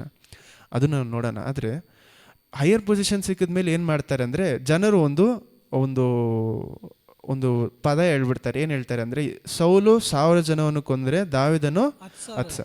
ಅದನ್ನು ಕೇಳಿಸ್ಕೊಂಡಿದ್ದ ತಕ್ಷಣ ಸೌಲಿಗೆ ಏನಾಗುತ್ತೆ, ನನಗೆ ಇವನು ಮಾಡ. ಆದರೆ ಅದಕ್ಕೆ ಮುಂಚೆಯಿಂದಾನೇ ಇದೊಂದು ಪ್ರಾಬ್ಲಮ್ ಸ್ಟಾರ್ಟ್ ಆಗ್ತಾ ಇದೆ. ಯಾಕೆ ಅಂತ ನೋಡೋಣ. ಇದನ್ನು ನೋಡಬೇಕಾದ್ರೆ 17ನೇ ಅಧ್ಯಾಯದಲ್ಲಿ ಸ್ಟಾರ್ಟಿಂಗಿಂದ ನೋಡೋಣ. ನಾನೇನು ಮಾಡ್ತೀನಿ ಅಂದರೆ, ಗೋಲಿಯಾತ್ ಯಾರು ಅಂತ ನಾವು ನೋಡೋಣ. ಗೋಲಿಯಾತ್ ಅನ್ನೋವನು ಎಲ್ಲಿಂದ ಬರ್ತಾ ಇದ್ದಾನೆ ಅಂತ ನೋಡಿ. ಮೊದಲನೇ 1, 2, 3, 4 ಒಂದು ಫಸ್ಟ್ 4 ವಾಕ್ಯ ಮಾತ್ರ ಓದಿ ಹೇಳ್ತೀನಿ. 1 ಸಮುವೇಲ 17ನೇ ವಚನ 1, 2. ಫಿಲಿಷ್ಟಿಯರು ಯುದ್ಧ ಮಾಡುವುದಕ್ಕೋಸ್ಕರ ಯಹೂದ ದೇಶದ ಸೋಕೋವಿನಲ್ಲಿ ಸೈನ್ಯವನ್ನು ಕೂಡಿಸಿಕೊಂಡು ಬಂದು, ಸೋಕೋವಿಗೆ ಅಜೆಕಕ್ಕೂ ಮಧ್ಯದಲ್ಲಿ ಅಪೆಸ್ತಾ ಮೀನಿನಲ್ಲಿ ಪಾಳ್ಯ ಮಾಡಿಕೊಂಡರು. ಸೌಲನು ಇಸ್ರಾಯೇಲರು ಫಿಲಿಷ್ಟಿಯರು ಒಡನೆ ಯುದ್ಧ ಮಾಡುವುದಕ್ಕಾಗಿ ಸೈನ್ಯವನ್ನು ಕೂಡಿಸಿ ಏಲ ತಗ್ಗಿನಲ್ಲಿ ಪಾಳ್ಯ ಮಾಡಿಕೊಂಡು ವ್ಯೂಹ ಕಟ್ಟಿದರು. ಫಿಲಿಷ್ಟಿಯರು ಒಂದು ಗುಡ್ಡದ ಪಕ್ಕದಲ್ಲಿ, ಇಸ್ರಾಯೇಲರು ಇನ್ನೊಂದು ಗುಡ್ಡ ಪಕ್ಕದಲ್ಲಿಯೂ ನಿಂತರು. ಉಭಯರ ಮಧ್ಯದಲ್ಲಿ ಒಂದು ತಗ್ಗು ಇತ್ತು. ಫಿಲಿಷ್ಟಿಯರು ಪಾಳ್ಯದಿಂದ ಗತ್ ಊರಿನವನಾದ ಗೋಲಿಯಾತನೆಂಬ ಒಬ್ಬ ರಣಶೂರನು ಹೊರಟು ಬಂದನು. ಅವನು 6.5 ಮೊಳ ಎತ್ತರವಾಗಿದ್ದನು. ಅವನ ಶಿರಸ್ತ್ರಾಣವು ತಾಮ್ರದ್ದು, ಅದೇ ಲೋಹದ ಬಿಲ್ಲೆಗಳಿಂದ ಪರಪರೆಯಾಗಿ ಜೋಡಿಸಲ್ಪಟ್ಟ ಅವನ ಕವಚವು 1000 ರೂಪಾಯಿ ತೂಕವಿತ್ತು. ಅವನ ಪಾದರಕ್ಷೆಗಳು ಹೆಗಲ ಮೇಲಣ ಈಟಿಯು ತಾಮ್ರದವು. ಅವನ ಬುರ್ಜಿಯು ಹಿಡಿಕೆಯು ನೇಯಿಗಾರನ ಕುಂಟೆಯಷ್ಟು ಗಾತ್ರವಾಗಿ ಇತ್ತು. ಅದರ ಅಲುಗು 600 ತೊಲೆ ಕಬ್ಬಿಣದಿಂದ ಮಾಡಿದ್ದು. ಅವನ ಗುರಾಣಿಯನ್ನು ಹೊರುವವನು ಅವನ ಮುಂದೆ ಹೋಗುತ್ತಿದ್ದನು. ಅವನು ನಿಂತು ಇಸ್ರಾಯೇಲ್ ಸೈನ್ಯದವರನ್ನು ಕೂಗಿ ಅವರಿಗೆ ಯುದ್ಧ ಮಾಡಬೇಕು. ನಾವು ಫಸ್ಟು ಏನು ನೋಡ್ತಾ ಇದ್ದೀವಿ, ಎಲ್ಲಿ ಇದ್ದಾರೆ ಅಂತ ಮೊದಲು ಬರೀತಾ ಇದ್ದಾರೆ. ಇವ್ರು ಎಲ್ಲಿ ಇದ್ದಾರೆ? 2 ವ್ಯಾಲಿ ಇದೆ. ಒಂದು ವ್ಯಾಲಿಗೆ ಏನು ಹೇಳ್ತೀರಾ? 3ನೇ ವಾಕ್ಯ ಓದಿ. ಥರ್ಡ್ ಫಿಲಿಷ್ಟಿಯರು ಒಂದು ಗುಡ್ಡದ ಪಕ್ಕದಲ್ಲಿ ಫಿಲಿಷ್ಟಿಯರು, ಇಸ್ರಾಯೇಲರು ಇನ್ನೊಂದು ಗುಡ್ಡದ ಪಕ್ಕದಲ್ಲಿ ಇಸ್ರಾಯೇಲರು ನಿಂತರು. ಉಭಯರ ಮಧ್ಯದಲ್ಲಿ, ಅವರಿಬ್ಬರ ಮಧ್ಯದಲ್ಲಿ ಒಂದು ತಗ್ಗು ಇತ್ತು. ಹಲ್ಲೆಲೂಯಾ. ನಾವು ನಾವು ಅರ್ಥ ಮಾಡ್ಕೊಬೇಕಂದ್ರೆ ಸೀನ್ ಯಾವ ರೀತಿ ಇದೆ ನಾವು ಅರ್ಥ ಮಾಡ್ಕೊಬೇಕು. ಒಂದು ಕಡೆ ಫಿಲಿಸ್ಟೈನ್ಸ್ ಏನಾಗಿದ್ದಾರೆ, ಒಂದು ಗುಡ್ಡದ ಹತ್ರ ಫಿಲಿಸ್ಟೇರ್ ಜನರು ಇದ್ದಾರೆ, ಇನ್ನೊಂದು ಗುಡ್ಡದ ಹತ್ರ ಯಾರಿದ್ದಾರೆ, ಇಸ್ರೇಲ್ ಜನರು. ಮಿಡಲಲ್ಲಿ ಇವರೆಲ್ಲ ಏನು ಮಾಡ್ತಾರೆ, ಜಗಳನೋ ಮಾತಾಡೋದು ಈ ಮಿಡಲಲ್ಲಿ ನಡಿಬೇಕು. ಯುದ್ಧ ಅಂದರೆ ಯಾವಾಗಲೂ ಯಾವ ರೀತಿ ನಡೆಯುತ್ತೆ, ಯೂಶಲಾಗಿ ಯಾವ ರೀತಿ ಅಂದರೆ ಅಲ್ಲಿರುವಂಥ ಆರ್ಮಿ ಇಲ್ಲಿರುವಂಥ ಆರ್ಮಿ ಏನು ಮಾಡಬೇಕು, ಎರಡು ಯುದ್ಧರು ಏನು ಮಾಡಬೇಕು, ಇಬ್ಬರು ಸೇರಿ ಜಗಳ ಆಡಿ ಯುದ್ಧ ಮಾಡಬೇಕು. ಅಲ್ಲೆಲೂಯ. ಆದರೆ ಈ ಜಾಗದಲ್ಲಿ ಗೋಲಿಯಾತ್ ಏನು ಮಾಡ್ತಾರೆ ಅಂದರೆ, ಏನಕ್ಕೋಸ್ಕರ ಇಷ್ಟು ಜನ ಸಾಯಬೇಕು? ಫಸ್ಟ್ ಪಾಯಿಂಟ್ ಏನು, ನಾವು ಇಬ್ಬರು ಯುದ್ಧ ಮಾಡೋಕ್ಕೆ ಹೋದರೆ ಇಷ್ಟು ಜನ ಏನು ಮಾಡಬೇಕು, ಸಾಯಬೇಕು. ಇವಾಗ ಏನು ಮಾಡೋಣ ಅಂದರೆ, ಗೋಲಿಯಾತ್ ಒಂದೇ ಒಂದು ವಿಷಯ ಏನು ಹೇಳ್ತಾನೆ ಅಂದರೆ, ನಾನು ಇಲ್ಲಿಂದ ಬಂದಿದ್ದೀನಿ, ನಮ್ಮ ಜನರಿಂದ, ನಾನು ಫಿಲಿಸ್ಟೈನ್ ಜನರಿಂದ ನಾನು ನಿಂತ್ಕೊಂಡಿದ್ದೀನಿ, ನಿಮ್ಮ ಜನರಿಂದ ಒಬ್ಬರು ಬರಲಿ, ಇಬ್ಬರಲ್ಲೊಬ್ಬರು ನಾವೇನು ಮಾಡೋಣ, ಜಗಳ ಆಡ್ಬಿಟ್ಟು ಯಾರು ಏನು ಮಾಡ್ಕೊಳ್ತಾರೋ ಅವ್ರಿಗೆ ಇನ್ನೊಬ್ರು ಏನು ಮಾಡಬೇಕು, ಸೇವೆ, ಫುಲ್ ಕಂಟ್ರಿನ ಏನಾಗುತ್ತೆ ನನಗೆ ಸೇವೆ ಮಾಡಬೇಕು. ಸೊ ಏನಾಗುತ್ತೆ, ನಾವು ಇಷ್ಟು ಜನರು ಸಾಯೋದು ಬದಲು ಏನು ಮಾಡೋಣ, ಒಬ್ರಿಗೊಬ್ರು ಏನು ಮಾಡ್ಕೊಳ್ಳೋಣ, ಹೊಡೆದಾಡ್ಕೊಳ್ಳೋಣ ಅಂತ ಈ ಜಾಗದಲ್ಲಿ ಬರ್ತಾ ಇದೆ. ಗೋಲಿಯಾತು ಎಲ್ಲಿಂದ ಬಂದಿರುವಂಥ ಒಂದು ಮನುಷ್ಯ ಅಂದರೆ, ಗಾತ್ ಅನ್ನುವಂಥ ಜಾಗದಿಂದ ಬಂದಂಥ ಒಂದು ಮನುಷ್ಯ. ಇದೆಲ್ಲಿದೆ ಅಂದರೆ ಯೋಶುವ 11ನೇ ಅಧ್ಯಾಯ 21-22. ಜೋಶುವ 11:21-22. ಜೋಶುವ 11ನೇ ಅಧ್ಯಾಯ ವಚನ 21-22.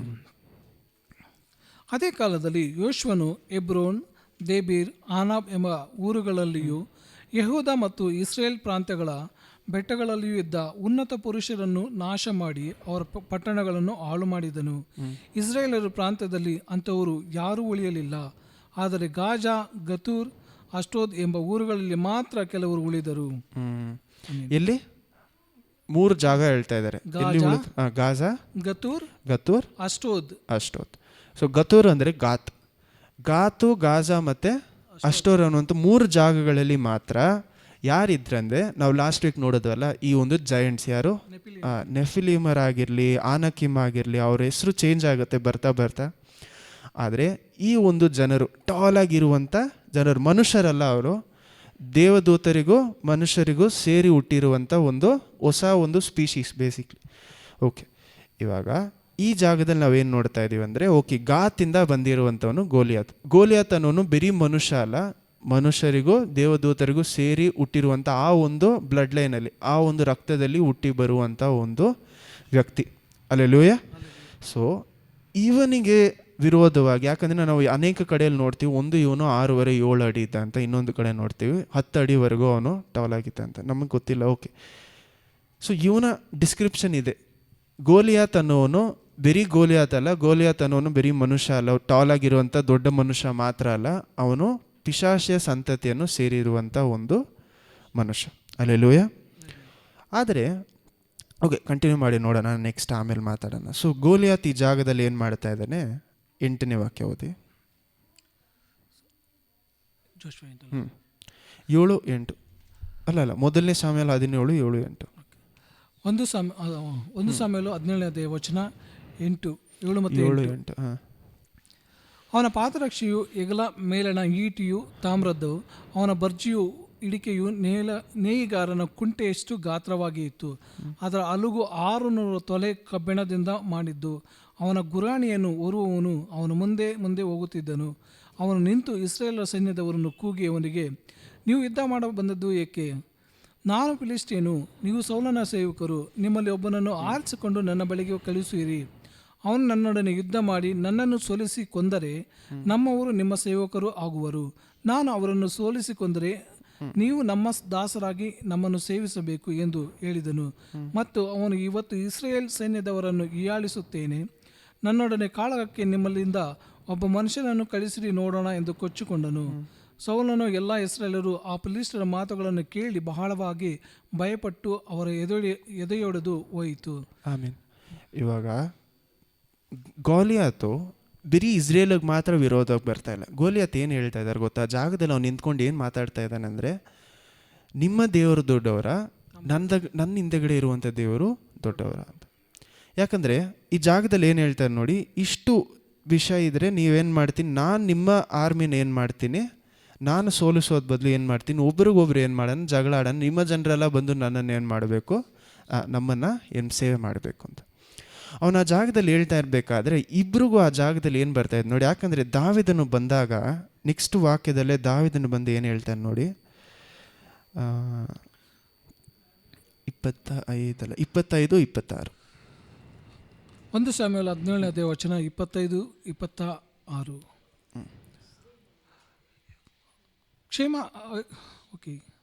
ಓಡಿ ಹೋಗಿ ತನ್ನ ಸಹೋದರರ ಕ್ಷೇಮ ವಿಚಾರವನ್ನು ವಿಚಾರಿಸುತ್ತಾ ಅವರೊಡನೆ ಮಾತನಾಡುತ್ತಿರುವಷ್ಟರಲ್ಲಿ ಗತ್ ಊರಿನ ರಣವೀರನಾದ ಗೋಲಿಯತನೆಂಬ ಆ ಫಿಲಿಷ್ಟಿಯನು ತನ್ನ ಸೈನ್ಯದಿಂದ ಹೊರಗೆ ಬಂದು ಮುಂಚಿನಂತೆಯೇ ಕೂಗಿದನು. ದಾವೀದನು ಅವನ ಮಾತುಗಳನ್ನು ಕೇಳಿದನು.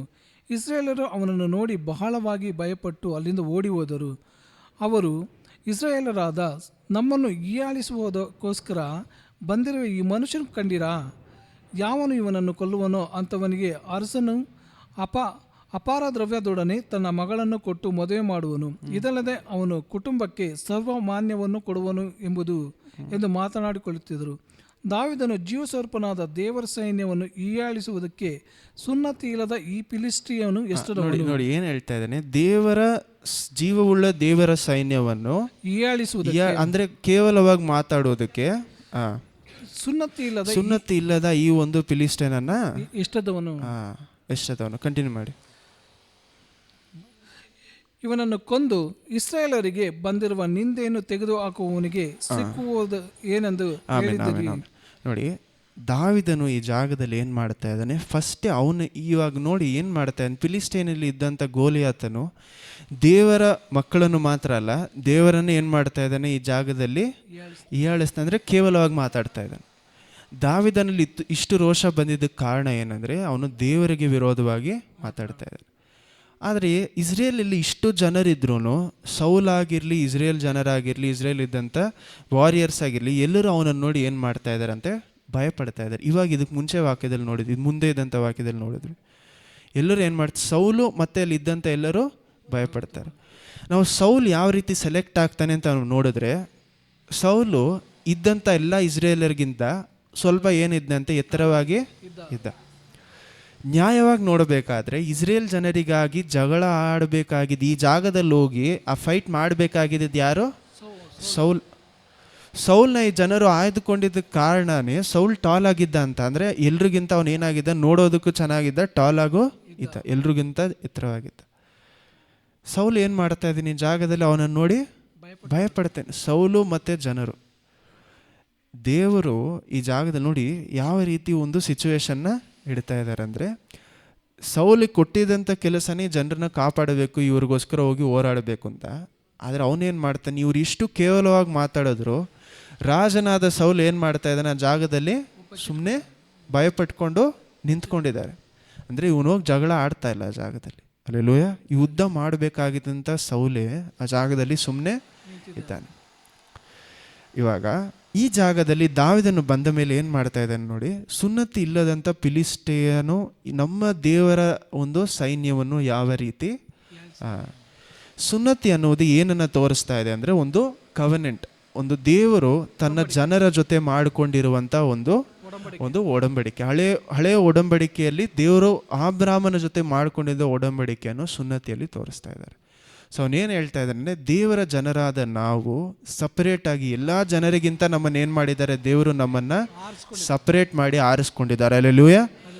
ಅವನೇನು ಹೇಳ್ತಾ ಇದ್ದಾನೆ ಅಂದರೆ, ಅವರ ದೇವರು ನಮ್ಮ ದೇವರಿಗೆ ವಿರೋಧವಾಗಿ ಯಾವ ರೀತಿ ನಿಂತ್ಕೊಬೋದು. ಅವ್ನು ನೋಡಿ ಏನು ಹೇಳ್ತಾನಂದರೆ, ನಾವು ಎಲ್ಲರೂ ಗೊತ್ತಿರುವಂಥ ಒಂದು ವಾಕ್ಯನೇ ಇದು, 34 ಓದಿ. ಆಗ ದಾವೀದನು ಅವನಿಗೆ, ನಿನ್ನ ಸೇವಕನಾದ ನಾನು ನನ್ನ ತಂದೆಯ ಕುರಿಗಳನ್ನು ಕಾಯುತ್ತಿದ್ದಾಗ ಸಿಂಹವಾಗಲಿ ಕರಡಿಯಾಗಲಿ ಬಂದು ಹಿಂಡಿನಲ್ಲಿನ ಕುರಿಮರಿಯನ್ನು ಹಿಡಿದುಕೊಂಡು ಹೋಗಲು ನಾನು ಒಡನೆ ಅದನ್ನು ಬೆನ್ನಟ್ಟಿ ಹೊಡೆದು ಕುರಿಮರಿಯನ್ನು ಕಿತ್ತುಕೊಳ್ಳುತ್ತಿದ್ದೆನು. ಅದು ಹಿಂದಿರುಗಿ ನನ್ನ ಮೇಲೆ ಬಿದ್ದರೆ ಅದನ್ನು ಗದ್ದು ಹಿಡಿದು ಬಡಿದು ಕೊಂದು ಹಾಕುತ್ತಿದ್ದೆನು. ಏನು ಮಾಡಿ 30 ಓದಿ, 30 30. ಅವನನ್ನು ಬಿಟ್ಟು ಬೇರೆ ಕಡೆಗೆ ಹೋಗಿ ಹಾಗೆಯೇ ವಿಚಾರಣೆ ಮಾಡಲು ಜನರು ಮುಂಚಿನಂತೆಯೇ ಉತ್ತರ ಕೊಟ್ಟರು. ದಾವೀದನು ಈ ಪ್ರಕಾರ ವಿಚಾರಿಸುತ್ತಿರುವುದನ್ನು ಕೇಳಿದವರು ಸೌಲನಿಗೆ ತಿಳಿಸಿದರು. ಅವನನ್ನು ಕರೆ ಕಳುಹಿಸಿದರು. ದಾವೀದನು ಸೌಲನಿಗೆ, ಆ ಫಿಲಿಸ್ತೀನ ನಿಮಿತ್ತವಾಗಿಯೂ ಯಾವನೂ ಎದೆಗೆಡಬಾರದು, ನಿನ್ನ ಸೇವಕನಾದ ನಾನು ಹೋಗಿ ಅವನೊಡನೆ ಯುದ್ಧ ಮಾಡುವೆನು ಅನ್ನಲು ಸೌಲನು ಅವನಿಗೆ, ನೀನು ಅವನೊಡನೆ ಕಾದಾಡಲಾರಿ, ನೀನು ಇನ್ನೂ ಹುಡುಗನು, ಅವನಾದರೂ ಚಿಕ್ಕಂದಿನಿಂದಲೇ ಯುದ್ಧ ವೀರನು ಎಂದು ಹೇಳಿದನು. ಆಗ ದಾವೀದನು ಅವನಿಗೆ, ನಿನ್ನ ಸೇವಕನಾದ ನಾನು ನನ್ನ ತಂದೆ ಕುರಿಗಳನ್ನು ಕಾಯುತ್ತಿದ್ದಾಗ 37 ಓದಿ ಇವಾಗ 36-37 ನಿನ್ನ ಸೇವಕರಿಂದ ಕೊಲ್ಲಲ್ಪಟ್ಟ ಸಿಂಹಕ್ಕೂ ಕರಡಿಗೂ ಅದೇ ಗತಿಯೇ ಜೀವಸ್ವರೂಪನಾದ ದೇವರ ಸೈನ್ಯವನ್ನು ನಿಂದಿಸುವಂಥ ಈ ಸುನ್ನತಿ ಇಲ್ಲದ ಫಿಲಿಸ್ತೀನಿಗೂ ಆಗಬೇಕು. ನನ್ನನ್ನು ಅಂಥ ಸಿಂಹದ ಮತ್ತು ಕರಡಿಯ ಉಗುರುಗಳಿಗೆ ತಪ್ಪಿಸಿದ ಕರ್ತರು ಈ ಫಿಲಿಸ್ತೀನ ಕೈಗೂ ತಪ್ಪಿಸುವರು ಎನ್ನಲು ಸೌಲನು ದಾವೀದನಿಗೆ, ಹೋಗು, ಕರ್ತರು ನಿನ್ನ ಸಂಗಡ ಇರಲಿ ಎಂದು ಹೇಳಿ ಅವನಿಗೆ ನೋಡಿ, ಸೌಲ್ ಯಾರು ಗೊತ್ತಾ? ಆ್ಯಕ್ಚುಲಿ ಸೌಲ್ ಯಾವ ಕುಲದಿಂದ ಬರ್ತಾನೆ ಅಂದರೆ ಬೆಂಜಮಿನ್ ಕುಲದಿಂದ ಬರ್ತಾನೆ. ಯೋಶುವಲ್ಲಿ ಬೆಂಜಮಿನ್ ಕುಲದ ಸ್ಪೆಷಾಲಿಟಿ ಏನು ಗೊತ್ತಾ? ಯಾವ ವೆಪನ್ನ ದಾವಿದನ್ ಯೂಸ್ ಮಾಡಿ ಗೋಲಿಯಾತ್ನ ಕೊಲ್ತಾನೋ ಅದಲ್ಲೇ ಅವ್ರು ಆ್ಯಕ್ಚುಲಿ ಸ್ಪೆಷಲಿಸ್ಟ್. ಯಾರು? ಬೆಂಜಮಿನ್ ಕುಲ. ಯಾವ ವೆಪನ್ ಯೂಸ್ ಮಾಡ್ತಾನೆ ದಾವಿದು? ಓದಿ, ವಾಕ್ಯ ಓದಿ, ನಾನು ಹೇಳ್ತೀನಿ.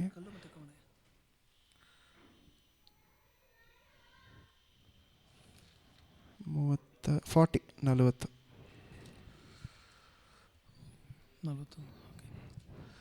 ತನ್ನ ಕೋಲನ್ನು ತೆಗೆದುಕೊಂಡು ಹೊರಟು ಹಳ್ಳದಲ್ಲಿ 5 ನುಣುಪು ಕಲ್ಲುಗಳನ್ನು ಆರಿಸಿಕೊಂಡು ಅವುಗಳನ್ನು ಕುರುಬರ ಪದ್ಧತಿಯಂತೆ ತನಗಿರುವ ಸೊಂಟ ಚೀಲದಲ್ಲಿ ಹಾಕಿ ಕೈಯಲ್ಲಿ ಕವಣೆಯನ್ನು ಹಿಡಿದು ಫಿಲಿಸ್ಟಿಯನ ಬಳಿಗೆ ಹೋದನು. ಕೈಯಲ್ಲಿ ಏನು ಹಿಡ್ಕೊಂಡು ಕವಣೆಯನ್ನು ಹಿಡಿದು ಏನು ಮಾಡುತ್ತಾನೆ? ಹೋಗ್ತಾನೆ. ಈ ಕಾಲದಲ್ಲಿ ನಾವು ನೋಡುವಂಥ ಒಂದು ವೈ ಶೇಪ್ ಬರುತ್ತಲ್ಲ, ವೈ ಶೇಪಲ್ಲಿ ಕವಣೆ, ಅದಲ್ಲ, ಅದು ಕ್ಯಾಟಪಲ್ಟ್. ಅದು ಇವಾಗ 18th ಸೆಂಚುರಿ 17th ಸೆಂಚುರಿಯಲ್ಲಿ ಬಂದಿದ್ದಂಥ ಒಂದು ವೆಪನ್ ಅಷ್ಟೇ. ಅದು ಅಷ್ಟು ಪವರ್ಫುಲ್ ಆದ ವೆಪನ್ ಅಲ್ಲ. ಆ ಕಾಲದಲ್ಲಿ ಇದ್ದಿದ್ದು ಲೆದರ್ ಬೆಲ್ಟ್ ಥರ ಇತ್ತು. ಬೆಲ್ಟ್ ಥರ ಇರುತ್ತೆ, ಅದ್ರಲ್ಲಿ ಏನು ಮಾಡ್ತಾರೆ, ಕಲ್ಲು ಸುತ್ತಿ ಏನು ಮಾಡಬೇಕು ಬಿಟ್ಟರೆ ಅದು ಹೋಗಿ ಸುಮಾರು 100 ಮೈಲಷ್ಟು ಸ್ಪೀಡಲ್ಲಿ ಹೋಗುತ್ತೆ. ಅದು ಎಷ್ಟು ಫೋರ್ಸಲ್ಲಿ ಹೊಡಿತೀವೋ ಅಷ್ಟು ಫೋರ್ಸಲ್ಲಿ ಏನಾಗುತ್ತೆ, ಅದು ಅಷ್ಟು ಫಾಸ್ಟಾಗಿ ಹೋಗಿ ಒಬ್ಬರನ್ನು ಹೊಡೆಯುವಂಥ ಒಂದು ವೆಪನ್. ಆ ಕಾಲದಲ್ಲಿ ಇದ್ದಂಥ ಆರ್ಮಿಯಲ್ಲಿ, ಅಂದರೆ ಆ ಕಾಲದಲ್ಲಿ ಇದ್ದಂಥ ಯುದ್ಧ ಮಾಡುವಂಥ ಆರ್ಮಿಯಲ್ಲೆಲ್ಲ ಏನು ಮಾಡ್ತಾಯಿದ್ರು, ಇದಕ್ಕೆ ಅಂತ ಸ್ಪೆಷಲಾಗಿ ಜನರು ಇರ್ತಾಯಿದ್ರು. ಯೋಶುವಲ್ಲಿ ನೋಡಬೇಕಾದ್ರೆ ಬೆಂಜಮಿನ್ ಕುಲದಲ್ಲಿ ಈ ಒಂದು ಕರೆಕ್ಟಾದ ಸ್ಪೆಷಲಿಸ್ಟು ಸುಮಾರು 700 ಜನ ಇದ್ದರು, 700 ಪೀಪಲ್. ಅವ್ರು ಯಾವ ವೆಪನಲ್ಲಿ ಸ್ಪೆಷಲ್ ಅಂದರೆ ಈ ಒಂದು ಕಲ್ಲು ಮತ್ತು ಕವಣೆ, ಇದೇ ಅವರ ಸ್ಪೆಷಾಲಿಟಿ. ಬೆಂಜಮಿನ್ ಕುಲದಲ್ಲಿ ಬಂದಂಥ ಸೌಲಿಗೆ ಈ ವಿಷಯ, ಅವನು ಅದನ್ನು ಮಾಡದೆ ಏನು ಮಾಡ್ತಾಯಿದ್ದಾನೆ, ಸುಮ್ಮನೆ ಅವನ ಸ್ಪೆಷಾಲಿಟಿನೇ ಈ ಕಲ್ಲು ಕವಣ. ಅವ್ರ ಕುಲದ ಅಂದರೆ, ಯಾಕಂದರೆ ಆ ಕಾಲದಲ್ಲಿ ಒಂದೊಂದು ಕುಲಕ್ಕೆ ಒಂದೊಂದು ಸ್ಪೆಷಲ್ಲಾಗಿ ಒಂದು ವಿಷಯ ಇತ್ತು. ಬೆಂಜಮಿನ್ ಕುಲಕ್ಕೆ ಸ್ಪೆಷಲ್ ಏನಂದರೆ, ಅವರ ಗೋತ್ರಕ್ಕೆ ಸ್ಪೆಷಲ್ ಏನಂದರೆ, ಇದು ಕಲ್ಲು ಕವನ ಮಾತ್ರ ಅಲ್ಲ, ಯುದ್ಧ ಮಾಡೋದು ಅವ್ರಿಗೆ ಸ್ಪೆಷಾಲಿಟಿ. ಆದರೆ ಅದರಲ್ಲಿ ಅವರ ವೆಪನ್ ಏನಂದರೆ ಕಲ್ಲು ಕವನ. ದಾವೀದನು ಯಾವ ವೆಪನ್ ಯೂಸ್ ಮಾಡ್ತಾ ಇದ್ದಾನೆ? ಕಲ್ಲು ಕವನ. ಅಲ್ಲೆಲೂಯ, ಕಲ್ಲು ಕವನ. ದಾವೀದನು ಸೌಲಿಗೆ ಆ ಜಾಗದಲ್ಲಿ ಏನು ಮಾಡ್ತಾ ಇದ್ದಾನೆ ನೋಡಿ. ದಾವೀದ ಅದಕ್ಕೆ ಮುಂಚೆ ಏನು ಮಾಡ್ತಾನೆ ಅಂದರೆ, ಇನ್ನೊಂದು ವಾಕ್ಯ ನೋಡಿ, ದಾವೀದನ ಅವನ ಡ್ರೆಸ್ ಎಲ್ಲ ಅವನು ಕೊಡ್ತಾನೆ ನೋಡಿ. ಆರ್ಮರ್ 38-39. ಅವನಿಗೆ ತನ್ನ ಯುದ್ಧ ವಸ್ತುಗಳನ್ನು ಕವಚವನ್ನು ತೊಡಿಸಿ ತಲೆಗೊಂದು ತಾಮ್ರದ ಶಿರಸ್ತ್ರಾಣವನ್ನು ಇಟ್ಟನು. ದಾವೀದನು ಯುದ್ಧ ವಸ್ತ್ರದ ಮೇಲೆ ಕತ್ತಿಯನ್ನು ಬಿಗಿದುಕೊಂಡ ನಂತರ ನಡೆಯಬಹುದೋ ಎಂದು ಪರೀಕ್ಷಿಸಿದ ಮೇಲೆ ಸೌಲನಿಗೆ, ನನಗೆ ಅಭ್ಯಾಸವಿಲ್ಲದಿದ್ದರಿಂದ ಇವುಗಳನ್ನು ಧರಿಸಿಕೊಂಡು ನಡೆಯಲಾರೆ ಎಂದು ಹೇಳಿ. ಓಕೆ, ಇವಾಗ ನಾವೇನು ನೋಡ್ತಾ ಇದ್ದೀವಿ, ಸೌಲ್ ಏನು ಮಾಡ್ತಾನಂತೆ, ತನ್ನ ಸ್ವಂತ ಡ್ರೆಸ್ಸಲ್ಲೇ ಎತ್ಕೊಂಡು, ಅಂದರೆ ಯುದ್ಧ ಕವಚವಲ್ಲೇ ಎತ್ಕೊಂಡು ಹೋಗಿ ಯಾರು ಕೊಡ್ತಾ ಇದ್ದಾನೆ? ದಾವೀದನ ಯಾಕೆ ಕೊಡ್ತಾ ಇದ್ದಾನೆ? ಯುದ್ಧ ಮಾಡೋದಕ್ಕೋಸ್ಕರ. ಓಕೆ, ಯುದ್ಧ ಶೂರ, ಓಕೆ, ಎಲ್ಲ ಓಕೆ. ಸೌಲ್ ಗುಣ ನೀವು ನೋಡಿದ್ರೆ, ಸೌಲ್ ಮೇನ್ ಏನಂದರೆ ಪಾಲಿಟಿಕ್ಸ್, ರಾಜಕೀಯ. ನೀನು ಯಾರ ಡ್ರೆಸ್ ಹಾಕೊಂಡು ಹೋಗಿ ಆ ಜಾಗದಲ್ಲಿ ಯುದ್ಧ ಮಾಡ್ತೀಯೋ ನೀನು ಅವನ ಆಳು. ದಾವೀದನು ಒಂದು ವೇಳೆ ಹೋಗಿ ಆ ಜಾಗದಲ್ಲಿ, ಯಾಕಂದರೆ ಅವನೇನು ಹೇಳ್ತಾನೆ ನೋಡಿ, ಸಂತೋಷವಾಗಿ ಏನು ಹೇಳ್ತಾನೆ, ದೇವರು ನನಗೇನು ಮಾಡ್ತಾನೆ, ಇವನ ಮೇಲೆ ನನಗೆ ವಿಕ್ಟ್ರಿ, ಜಯ ನನಗೆ ಕೊಡ್ತಾರೆ ಅಂತ ಹೇಳ್ತಾನೆ. ದೇವರು ಅಂತ ಬಂದ ಮೇಲೆ ಸೌಲಿಗೆ ಇನ್ನೊಂದು ಮಾತು ಏನು ಮಾಡೋಕ್ಕಾಗಿಲ್ಲ, ಮಾತಾಡೋದಕ್ಕೆ ಆಗಿಲ್ಲ. ಇಮಿಡಿಯೇಟಾಗಿ ಏನು ಮಾಡ್ತಾ ಇದ್ದಾನೆ, ನೆಕ್ಸ್ಟ್ ವಾಕ್ಯದಲ್ಲಿ ಏನು ಮಾಡ್ತಾ ಇದ್ದಾನೆ ಅಂದರೆ, ಸೌಲು ತನ್ನ ಡ್ರೆಸ್ ಎತ್ಕೊಂಡೋಗಿ ಏನು ಮಾಡ್ತಾನೆ, ತನ್ನ ಕವಚವನ್ನು, ತನ್ನ ತಲೆ ಕವಚ ಎಲ್ಲ ಎತ್ಕೊಂಡೋಗಿ ಏನು ಮಾಡ್ತಾ ಇದ್ದಾನೆ. ಸೌಲು ರಾಜನಾಗಿರಬೇಕಾದ್ರೆ ಸೋಲ್ಜರ್ಸ್ಗಿಂತ, ಅಂದರೆ ಸೈನ್ಯದಲ್ಲಿ ಇರುವಂಥ ಸೋಲ್ಜರ್ಸ್ಗಿಂತ ಅವನ ಡ್ರೆಸ್ ಎಲ್ಲ ಏನಾಗಿರುತ್ತೆ, ಸ್ವಲ್ಪ ಡಿಫ್ರೆಂಟಾಗಿ ಇರುತ್ತೆ, ಸ್ವಲ್ಪ ಎಕ್ಸ್ಟ್ರಾ ಏನಾಗಿರುತ್ತೆ, ವೆಯ್ಟಾಗಿರುತ್ತೆ. ಆದರೆ ಅವನ ವಸ್ತ್ರ ಏನಾಗಿರುತ್ತೆ, ಡಿಫ್ರೆಂಟ್. ಆ ವಸ್ತ್ರವನ್ನು ಹಾಕ್ಕೊಂಡು ಬಂದು ಒಬ್ಬನು ಗೋಲಿಯಾತ್ನ ಸಾಯಿಸಿದ್ರೆ ಏನಾಗುತ್ತೆ, ರಾಜ ನನಗೆ ಈ ವಸ್ತ್ರ ಕೊಟ್ಟು, ಸೊ ರಾಜನ ರೆಪ್ರೆಸೆಂಟೇಟಿವ್ ನಾನು. ಯಾಕಂದರೆ ಹಳೆಯ ಒಡಂಬಡಿಕೆಯಲ್ಲಿ ಮಾತ್ರ ಅಲ್ಲ, ಆ ಕಾಲದಲ್ಲಿ ಇದ್ದದ್ದೆಲ್ಲ ಏನಂದರೆ, ರಾಜರು ಒಂದೊಂದು ಜಾಗದಲ್ಲಿ ಹೋಗಿ ಜಯ ಮಾಡ್ಕೊಂಡು ಬರ್ತಾ ಇದ್ದಾರೆ. ಅಂದರೆ ಎಲ್ಲ ಜಾಗದಲ್ಲಿ ಯುದ್ಧ ಮಾಡಿಕೊಂಡು ಆ ಒಂದು ಜಾಗವನ್ನು ಜಯಿಸ್ಬಿಟ್ರೆ ಎಲ್ಲ ಜಾಗದಲ್ಲಿ ಹೋಗಿ ಅವ್ರು ಏನು ಮಾಡೋಕ್ಕಾಗಲ್ಲ, ಅಂದರೆ ಹೋಗಿ ಆಳ್ವಿಕೆ ಮಾಡೋದು ಸಾಧ್ಯ ಇಲ್ಲ, ಎಲ್ಲ ಜಾಗದಲ್ಲಿ ಇರೋದಕ್ಕೆ ಸಾಧ್ಯ ಇಲ್ಲ. ಅವ್ರೇನು ಮಾಡ್ತಾಯಿದ್ರು ಅಂದರೆ, ಅದಕ್ಕೋಸ್ಕರನೇ ಅವರ ಒಂದು ಮೂರ್ತಿ ಮಾಡಿ ಆ ಜಾಗದಲ್ಲಿ ಇಡ್ತಾಯಿದ್ರು, ವಿಗ್ರಹ ಬೇಸಿಕ್ಲಿ. ಆ ಜಾಗದಲ್ಲಿ ಅದಕ್ಕೆ ಅರ್ಥ ಏನಂದರೆ, ಈ ಜಾಗದಲ್ಲಿ ರಾಜ ನಾನೇ, ನನ್ನನ್ನೇ ನೀವೇನು ಮಾಡಬೇಕು, ಆರಾಧನೆ ಮಾತ್ರ ಅಲ್ಲ, ನನ್ನನ್ನೇ ನೀವು ಸೇವನೆ ಮಾಡ್ತಾ ಇದ್ದೀರಾ ಅಂತ ತೋರಿಸೋದಕ್ಕೆ ಯೂಸ್. ಸೊ ಆ ಕಾಲದಲ್ಲಿ ಇದ್ದಂಥ ಜನರಿಗೆ ಒಂದು ಮೂರ್ತಿಯ ಜಾಗದಲ್ಲಿ ಇದ್ದೆ ಅಂದರೆ ಅರ್ಥ ಏನಂದರೆ, ಆ ಮೂರ್ತಿ ವಿಗ್ರಹವನ್ನು ಅವ್ರು ಆರಾಧನೆ ಮಾಡ್ತಾ ಇಲ್ಲ, ಆ ವಿಗ್ರಹ ಏನನ್ನ ರೆಪ್ರೆಸೆಂಟ್ ಮಾಡುತ್ತಾ ಅಂದರೆ, ಫಾರ್ ಎಕ್ಸಾಂಪಲ್ ಅದಕ್ಕೆ ಅರ್ಥ ಏನಂದರೆ, ಇದು ಬೇರೆ ಟಾಪಿಕ್ಕು, ಆದರೆ ದೇವರು ನಮ್ಮನ್ನು ನೋಡಿ ಏನು ಹೇಳ್ತಾರೆ ಅಂದರೆ, ನಾವು ದೇವರ ಇಮೇಜಲ್ಲಿ ನಾವೇನಾಗಿದ್ದೀವಿ, ದೇವರ ಒಂದು ಸ್ವರೂಪದಲ್ಲಿ ನಾವು ಉಂಟು ಮಾಡಿದ್ದೀವಿ ಅಂತ ಹೇಳ್ತಾರೆ. ಸ್ವರೂಪ ಅಂತ ಹೇಳ್ಬೇಕಾದ್ರೆ ನಾವೆಲ್ಲರೂ ಏನು ಅಂದ್ಕೊಳ್ತೀವಿ ಅಂದರೆ, ದೇವ್ರು ಯಾವ ರೀತಿ ನೋಡೋದಕ್ಕಿದ್ದಾರೋ ಅದೇ ಥರ ನಾವು ನೋಡೋದಕ್ಕೆ ಅದೇ ಸ್ವರೂಪದಲ್ಲಿದ್ದೀವಿ. ಆ ವಾಕ್ಯದ ಅರ್ಥ ಅದು ಅಲ್ಲ. ಹಳೆಯ ಒಡಂಬಡಿಕೆಯಲ್ಲಿ ಆ ವಾಕ್ಯದ ಅರ್ಥ ಏನಂದರೆ, ಇಮೇಜ್ ಅನ್ನುವಂಥ ಪದಕ್ಕೆ ಅರ್ಥ ಏನಂದರೆ, ಒಂದು ವೇಳೆ ನಾನು ದೇವರಿಗೋಸ್ಕರ ರೆಪ್ರೆಸೆಂಟ್ ಮಾಡಿ ಈ ಜಾಗದಲ್ಲಿ ಬರ್ತಾ ಇದ್ದೀನಿ ಅಂದರೆ ಅದಕ್ಕೆ ಅರ್ಥ ಏನಂದರೆ, ನಾನು ದೇವ್ರಿಗೆ ಏನೆಲ್ಲ ರೈಟ್ಸ್ ಇದೆಯೋ ಆ ರೈಟ್ಸ್ ನನಗೂ ಇದೆ ಅಂತ ಅರ್ಥ. ಇಮೇಜ್ ಅನ್ನುವಂಥ ಪದಕ್ಕೆ ಅದೇ ಅರ್ಥ. ಆ ಕಾಲದಲ್ಲಿ ಏನು ಮಾಡಿದ್ರೆ ಅಂದರೆ, ಒಂದು ವಿಗ್ರಹ ಮಾಡ್ತಾ ಇದ್ದೆ ಅಂದರೆ ವಿಗ್ರಹ ಪೂಜೆ ಮಾಡ್ತಾ ಇದ್ರೆ ಅಂತ ಅರ್ಥ ಅಲ್ಲ, ದೇವ್ರಿಗೆ ಏನೆಲ್ಲ ಪವರ್ ಏನೆಲ್ಲ ಇದೆಯೋ ಎಲ್ಲ ವಿಷಯ ಆ ವಿಗ್ರಹಕ್ಕೂ ಇದೆ ಅಂತ ಅವರು ಆ ಜಾಗದಲ್ಲಿ ನೋಡ್ತಾಯಿದ್ರು. ಅದೇ ಥರನೇ ದೇವರು ನಮ್ಮನ್ನು ಅವರ ಸ್ವರೂಪದಲ್ಲಿ ಮಾಡಿದ್ದಾರೆ ಅನ್ನೋದಕ್ಕೆ ಅರ್ಥ ಏನಂದರೆ, ದೇವ್ರು ಯಾವ ರೀತಿ ಎಲ್ಲ ಅಧಿಕಾರ ಮಾಡ್ತಾರೆ, ಯಾವ ರೀತಿ ಅವರ ರೆಪ್ರೆಸೆಂಟೇಟಿವ್ ನಾವು ಅಂತೀವಿ ಇಂಗ್ಲೀಷಲ್ಲಿ, ಅದೇ ಅರ್ಥ. ರೆಪ್ರೆಸೆಂಟೇಟಿವ್ ಅಂದರೆ ಅವರು ಬದಲಾಗಿ ಒಬ್ಬರನ್ನ ಕಳಿಸ್ತಾ ಇದ್ದಾರೆ, ಅಂದರೆ ಅವ್ರಿಗೆಲ್ಲ ಪವರ್ ಏನಿದೆ ಆ ಜಾಗದಲ್ಲಿ ಇದೆ ಅಂತ ಅರ್ಥ. ಇದು ಬೇರೆ ಅರ್ಥ, ಇದು ನಾವು ಬೇರೆ ಯಾವಾಗಾದ್ರೂ ನೋಡೋಣ. ಆದರೆ ದಾವೀದ ಏನು ಮಾಡ್ತಾನೆ, ಸಿಂಪಲಾಗಿ ಅದನ್ನೇ ಮಾಡ್ತಾ ಇದ್ದಾನೆ. ಸೌಲ್ ಏನು ಮಾಡ್ತಾ ಇದ್ದಾನೆ ಅಂದರೆ, ನನ್ನ ಡ್ರೆಸ್ ಹಾಕೊಂಡೋಗಿ ಇವನ ಜಾಗದಲ್ಲಿ ಜಗಳ ಆಡಿದ್ರೆ ನಾನೇ ಹೋಗಿ ಆ ಜಾಗದಲ್ಲಿ ಜಗಳ ಆಡಿತು ಥರ. ಫಸ್ಟು ಸೌಲ್ಗೆ ಏನು ಬೇಕಾಗಿದೆ ಆ ಜಾಗದಲ್ಲಿ, ಅವನ ಹೆಸರು, ಅವನ ಲೀನಿಯೇಜ್ ಅವನನ್ನು ಬಿಟ್ಟು ಹೋಗ್ಬಿಡಬಾರ್ದು. ದೇವರನ್ನೇ ಅವನೇನು ಮಾಡ್ತಾನೆ ಅಂದರೆ, ದೇವರು ಹೇಳಿದ ಕಟ್ಟಳೆಯನ್ನೇ ಮೀರಿದ್ದಕ್ಕೆ ಕಾರಣ ಏನಂದರೆ, ಅವನ ರಾಜ್ಯ ಅವನನ್ನು ಬಿಟ್ಟು ಹೋಗ್ಬಾರ್ದು ಅನ್ನೋದು ಅವನ ಕಾರಣ. ಸೊ ಅವನಿಗೇನು ಆಸೆ ಆ ಜಾಗದಲ್ಲಿ, ತನ್ನ ರಾಜ್ಯವನ್ನು, ತನ್ನ ಪೊಸಿಷನ್ನ ಏನು ಮಾಡ್ಕೊಬೇಕು, ನಾನು ನನ್ನ ಮಕ್ಕಳು ಏನಾಗಬೇಕು, ಈ ಒಂದು ಪೊಸಿಷನ್ಗೆ ಬರಬೇಕು, ಬೇರೆ ಯಾರೂ ಆ ಜಾಗದಲ್ಲಿ ಬರಬಾರ್ದು. ದಾವೀದನು ಹೋಗಿ ಆ ಜಾಗದಲ್ಲಿ ಅವನನ್ನು ಆ ಒಂದು ಪೊಸಿಷನಲ್ಲಿ ನಾನು ಏನು ಮಾಡ್ತಾನೆ ಸೇರಿಕೊಂಡ್ರೆ, ರಾಜನೇ ಬಂದು ಇವನನ್ನು ಡಿಫೀಟ್ ಮಾಡಿದ್ರು ಅನ್ನುವಂಥ ಅರ್ಥ ಆಗ್ಬಿಡುತ್ತೆ. ಅಲ್ಲಲ್ವೇ? ದಾವೀದ ಏನು ಮಾಡ್ತಿದ್ವಿ ಇವಾಗ ನೋಡಿ, ದಾವೀದಲ್ಲಿ ಕೈಯಲ್ಲಿ ಇದ್ದಿದ್ದೋ ಏನೋ ಕಲ್ಲು ಮತ್ತು ಕವಣ, ಅದನ್ನು ಅವನು ಯೂಸ್ ಮಾಡಬೇಕಂದ್ರೆ ಇಷ್ಟು ವೆಯ್ಟಾಗಿ ಹಾಕೊಂಡು ಹೋದರೆ ಆ ಜಾಗದಲ್ಲಿ ಅದನ್ನು ಮಾಡೋದಕ್ಕೆ ಸಾಧ್ಯನೇ ಇಲ್ಲ. ಸೊ ನೀನು ಹೇಳ್ಬಿಡ್ತಾನೆ, ರಾಜ ನನ್ನ ಕೈಯಲ್ಲಿ ಇದು ಹಾಕೊಂಡು ಹೋಗೋದಕ್ಕೆ ಸಾಧ್ಯ ಇಲ್ಲ. ಫಸ್ಟು. ಸೆಕೆಂಡ್, ಇದಾದಮೇಲೆ ಏನಾಗುತ್ತೆ, ನಮ್ಮೆಲ್ರಿಗೂ ಗೊತ್ತು, ಕರೆಕ್ಟಾಗಿ ಆ ಸಂಪೂರ್ಣವಾದ ಡ್ರೆಸ್ಸಲ್ಲಿ ಒಂದೇ ಒಂದು ಜಾಗ ಏನಿರುತ್ತೆ, ಗೋಲಿಯಾತಿಗೆ ಒಂದು ವೀಕ್ ಸ್ಪಾಟ್ ಇರುತ್ತೆ, ಕರೆಕ್ಟಾಗಿ ಹೊಡಿತಾನೆ. ಹೊಡೆದ ಮೇಲೆ ಏನಾಗುತ್ತೆ, ಬಿದ್ದೋಗ್ತಾನೆ.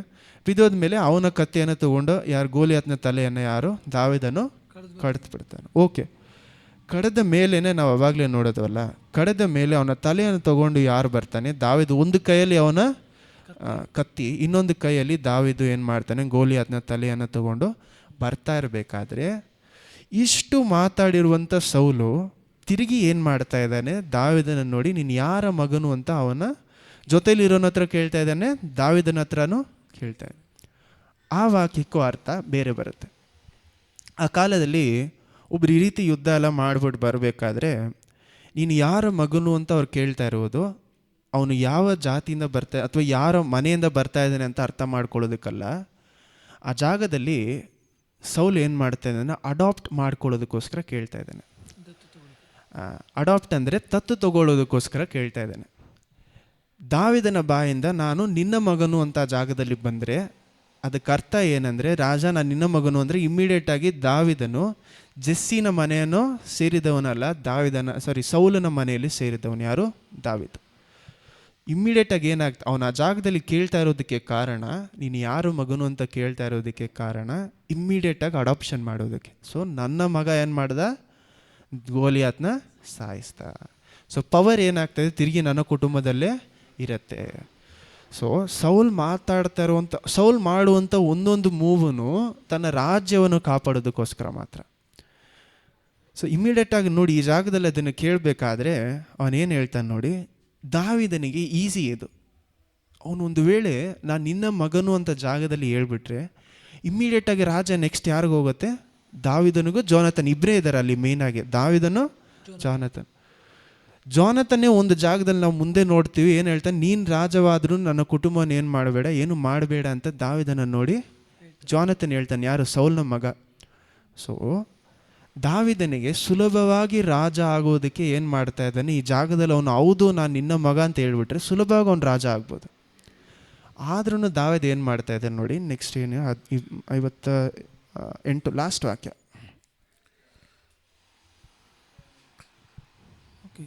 ಹಿಂದಿರುಗಿ ಬರುವಾಗ ಅಬ್ನೇರನು ಅವನನ್ನು ಕರೆದು ಸೌಲನ ಮುಂದೆ ನಿಲ್ಲಿಸಿದನು. ಸೌಲನು ಅವನನ್ನು, ಹುಡುಗನೇ ನೀನು ಯಾರ ಮಗನೆಂದು ಕೇಳಿದಕ್ಕೆ ಅವನು, ನಾನು ಬೆತ್ಲೆಹೇಮಿನ ಅವನು ನಿನ್ನ ಸೇವಕನೂ ಆದ ಈಶೆಯ ಮಗನೆಂದು ಉತ್ತರ ಕೊಟ್ಟನು.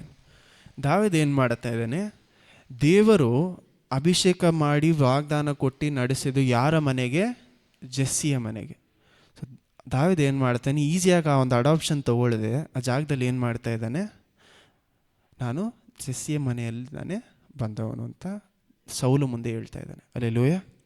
ಯೋಚನೆ ಮಾಡಿ ನೋಡಿ, ದಾವಿದನಿಗೆ ಸುಲಭವಾಗಿ ಎಷ್ಟೋ ದಾರಿಗಳಿತ್ತು ರಾಜ ಆಗೋದಕ್ಕೆ, ಸುಲಭವಾಗಿ ಅನೇಕ ವಿಷಯಗಳಲ್ಲಿ ದಾರಿ ದೇವರು ಓಪನ್ ಮಾಡ್ತಾರೆ. ಅಂದರೆ ಇದನ್ನು ತಗೊಳ್ತೀಯ, ನಾನು ಹೇಳುವಂಥದ್ದನ್ನು ಮಾಡ್ತೀಯ. ನಾನು ಸ್ಟಾರ್ಟಿಂಗಲ್ಲಿ ಒಂದು ವಿಷಯ ಹೇಳಿದೆ, ದಾವಿದನಿಗೆ ವಿಶ್ವಾಸ ಇರಲಿಲ್ಲ, ಗೋಲಿಯಾತ್ನ ಸಾಯಿಸಬೇಕಾದ್ರೆ ನಂಬಿಕೆ ಇರಲಿಲ್ಲ, ವಿಶ್ವಾಸ ಮಾತ್ರ ಇತ್ತು ಅಂತ. ಯಾಕೆ ಅದನ್ನು ನಾನು ಹೇಳಿದೆ ಅಂದರೆ, ದಾವಿದನಿಗೆ ಗೋಲಿಯಾತ್ ವಿಷಯದಲ್ಲಿ ನಂಬಿಕೆ ಬೇಕಾಗಿರಲಿಲ್ಲ, ಅದಕ್ಕಿಂತ ಹೆಚ್ಚಾದ ನಂಬಿಕೆ ಅವನಿಗೆ ಎಲ್ಲಿ ಬೇಕಾಗಿತ್ತು ಅಂತ, ಅವನು ರಾಜ ಆಗಬೇಕಾದ್ರೆ ನಂಬಿಕೆ ಬೇಕಾಗಿತ್ತು. ನಂಬಿಕೆ ಅನ್ನೋದೇನು ಫ್ಯೂಚರಲ್ಲಿ ನಡಿಬೇಕಾಗಿರೋದು, ಮುಂದೆ ನಡಿಬೇಕಾಗಿರೋದು. ವಿಶ್ವಾಸ ಅನ್ನೋದು ಹಿಂದೆ ನಡೆದಿರುವಂಥ ವಿಷಯಗಳನ್ನು ಇಟ್ಕೊಂಡು ನಾವು ಇಡುವಂಥ ವಿಶ್ವಾಸ. ದಾವಿದನ ಜೀವನವೆಲ್ಲ ಅವನಿಗೆ ನಂಬಿಕೆ ಏನಂದರೆ, ದೇವರು ಹೇಳಿದಂಥ ವಿಷಯವನ್ನು ನನಗೆ ಗೊತ್ತಿಲ್ಲ ಯಾವ ರೀತಿ ಮಾಡ್ತಾರೆ ಅಂತ, ಆದರೆ ಮಾಡಿ ಮುಗಿಸ್ತಾರೆ ಅನ್ನೋದು. ಅಲ್ಲೆಲೂಯ. ನೋಡಿ, ಇದರಿಂದ ಏನಾಗುತ್ತೆ, ಸೌಲ್ ಇದಾದ್ಮೇಲೆ ಅವನ್ನ ಕೊಲ್ಲೋದಕ್ಕೆ ಪ್ರಯತ್ನ ಪಟ್ಟು ಏನೇನೋ ಮಾಡಿ ಎಲ್ಲ ವಿಷಯಗಳು ಎಲ್ಲಿ ಕರ್ಕೊಂಡು ಅವನೆಲ್ಲೋ ಹೋಗಿ ಸೇರ್ಕೊಂತಾನೆ. ದಾವಿದ ಲಾಸ್ಟಲ್ಲಿ ಫಿಲಿಸ್ಟೈನ್ಸ್ ಜೊತೆಯಲ್ಲಿ ಏನು ಮಾಡ್ತಾನೆ, ಸೇರಿಕೊಂಡು ಅಲ್ಲಿ ಜಗಳ ಆಡೋಕೆ ಹೋಗಿ ನೆಕ್ಸ್ಟು ಇದೆಲ್ಲ ನಡೆಯುತ್ತೆ. ಆದರೆ ನಾವು ನೋಡ್ತಾ ಇರೋದೇನೆಂದರೆ, ಸುಲಭವಾಗಿ ದಾರಿ ಕೊಟ್ಟರು ದಾವಿದನು ಏನು ಮಾಡ್ತಾ ಇದ್ದಾನೆ, ದೇವರು ಕಾಣಿಸದೇ ಇರುವಂಥ ದಾರಿಯಲ್ಲಿ ನನ್ನನ್ನು ನಡೆಸ್ತಾರೆ ಅಂತ. ಅಲ್ಲೆಲೂಯ. ನಾವೆಲ್ಲರೂ ಏನು ಅಂದ್ಕೊಳ್ತೀವಿ ಅಂದರೆ, ದೇವ್ರು ನನ್ನ ಮುಂದೆ ತೋರಿಸ್ತಾ ಇರೋವಂಥ ದಾರಿಯಲ್ಲೇ ನಾನು ನಡೆಸ್ತಾರೆ, ಮುಂದೆ ತೋರಿಸ್ತಾ ಇರೋವಂಥ ದಾರಿಯಲ್ಲೇ ನಮ್ಮನ್ನು ನಡೆಸ್ತಾರೆ ಅಂತ. ನಂಬಿಕೆ ಅನ್ನೋದು ನನಗೆ ದಾರಿನೇ ಗೊತ್ತಿಲ್ಲದೆ ಇದ್ರೂ ದೇವ್ರು ಕೊಟ್ಟಿರುವಂಥ ವಾಗ್ದಾನವನ್ನು ಇಟ್ಕೊಂಡು, ಇದಕ್ಕೆ ಮುಂಚೆ ನನಗೆ ಮಾಡಿರುವಂಥ ವಿಷಯಗಳನ್ನು ಇಟ್ಕೊಂಡು ವಿಶ್ವಾಸದಲ್ಲಿ ನಾವು ನಡೆಯೋದೇ ನಂಬಿಕೆ. ಅಲ್ಲೆಲೂಯ. ವಾಗ್ದಾನ ಮತ್ತು ದೇವರು ತನ್ನ ಗುಣವನ್ನು ಆಲ್ರೆಡಿ ಪ್ರೂವ್ ಮಾಡಿರೋದೇ ವಿಶ್ವಾಸ. ಗೋಲಿಯಾತ್ ವಿರೋಧವಾಗಿ ಹೋಗಬೇಕಾದ್ರೆ ದಾವಿದನಿಗೆ ಒಂದು ಭಯನೂ ಇರಲಿಲ್ಲ. ಯಾಕಂದರೆ ನೀವು ಯೋಚನೆ ಮಾಡಿ ನೋಡಿ, ಅವನಷ್ಟು ರೋಷವಾಗಿ ಹೋಗ್ತಾ ಇದ್ದ, ಬರೀ ರೋಷವಾಗಿ ಹೋಗ್ತಾ ಇಲ್ಲ. ದಾವಿದನ ಹೋಗ್ಬೇಕಾದ್ರೆ ಎಷ್ಟು ಕಲ್ಲು ತೊಗೊಂಡು ಹೋಗ್ತಾನೆ? 5. ಒಬ್ಬ ಗೋಲಿಯಾತ್ನ ಸಾಯಿಸೋದಕ್ಕೆ ಏನಕ್ಕೆ 5 ಕಲ್ಲು? ನಿಮ್ಮ ಹತ್ರ ಬೆಳಗ್ಗೆ ಮಾತು ಬೇರೆ ಯಾರಾದರೂ ಹೇಳಿ. ಒಂದೇ ಒಂದು ಗೋಲಿಯಾತು ಒಬ್ಬನಿಗೆ ವಿರೋಧವಾಗಿ, ಯಾಕಂದರೆ ಅಲ್ಲಿ ಆರ್ಮಿ ಏನೂ ಇಲ್ಲ, ಅಂದರೆ ಯುದ್ಧ ಮಾಡೋದಕ್ಕೇನೂ ಇಲ್ಲ, ಒಬ್ಬನೇ ಗೋಲಿಯಾತು. ಮತ್ತೇನಕ್ಕೋಸ್ಕರ ಇಷ್ಟು ತೊಗೊಂಡು ಹೋಗ್ತಾ ಇದ್ದಾನೆ ದಾವಿದ 5 ಕಲ್ಲು? ಮುಂಚೆನೇ ಹೇಳಿದೆ, ನಂಬಿಕೆ ಇರಲಿಲ್ಲ, ವಿಶ್ವಾಸ ಮಾತ್ರ ಅಂತಂದರೆ ಅವನಿಗೆ ಆಲ್ರೆಡಿ ಗೊತ್ತಿತ್ತು ಇವನು ಹೋದರೆ ಆ ಜಾಗದಲ್ಲಿ ದೇವರು ಅವನಿಗೆ ಜಯ ಕೊಡ್ತಾರೆ ಅಂತ. ಮತ್ತೇನಕ್ಕೋಸ್ಕರ? ಹಾಂ, ಇಲ್ಲ, ಫಸ್ಟ್ ಒಂದು ಮಿಸ್ ಆದರೆ ನೆಕ್ಸ್ಟ್ ಯೂಸ್ ಮಾಡೋದಕ್ಕೆ 5 ತೊಗೊಂಡೋದ ಅಂತ ಹೇಳ್ತಾ ಇದ್ದಾರೆ. ಓಕೆ, ಹಾಂ, ಬೇರೆ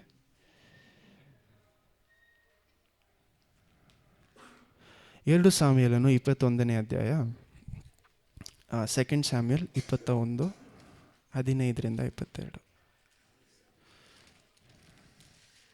2 ಸಾಮ್ಯಲು 21ನೇ ಅಧ್ಯಾಯ ವಚನ 15ರಿಂದ. ದೇವರು ಯೆರೂಸಲೇಮನ್ನು ಸಹ ಸಂಹರಿಸುವುದಕ್ಕೆ ದೂತರನ್ನು ಕಳುಹಿಸಿದರು. ಆದರೆ ಆ ದೂತನು ಸಂಹರಿಸುವುದಕ್ಕಿದ್ದಾಗ ಕರ್ತರು ಅದನ್ನು ಕಂಡು ಆ ಕೇಡಿನ ವಿಷಯದಲ್ಲಿ 22ನೇ ವಾಕ್ಯ ಮಾತ್ರ ಓದಿ, ಟೈಮ್ ಆಗ್ಬಿಡ್ತು. 22 ಮಾತ್ರ ಸಾಕು, 22 ಸಾಕು. ಓಕೆ. ದಾವೀದನು ಅವನಿಗೆ, ನಿನ್ನ ಕಣವನ್ನು ಭೂಮಿಯನ್ನು ನನಗೆ ಕೊಡು, ವ್ಯಾಧಿಯು ಜನರನ್ನು ಬಿಟ್ಟು ಹೋಗುವಂತೆ ನಾನು ಅದರಲ್ಲಿ ಕರ್ತರಿಗೋಸ್ಕರ ಒಂದು 2 ಸಾಮ್ಯಲ್ 21-22.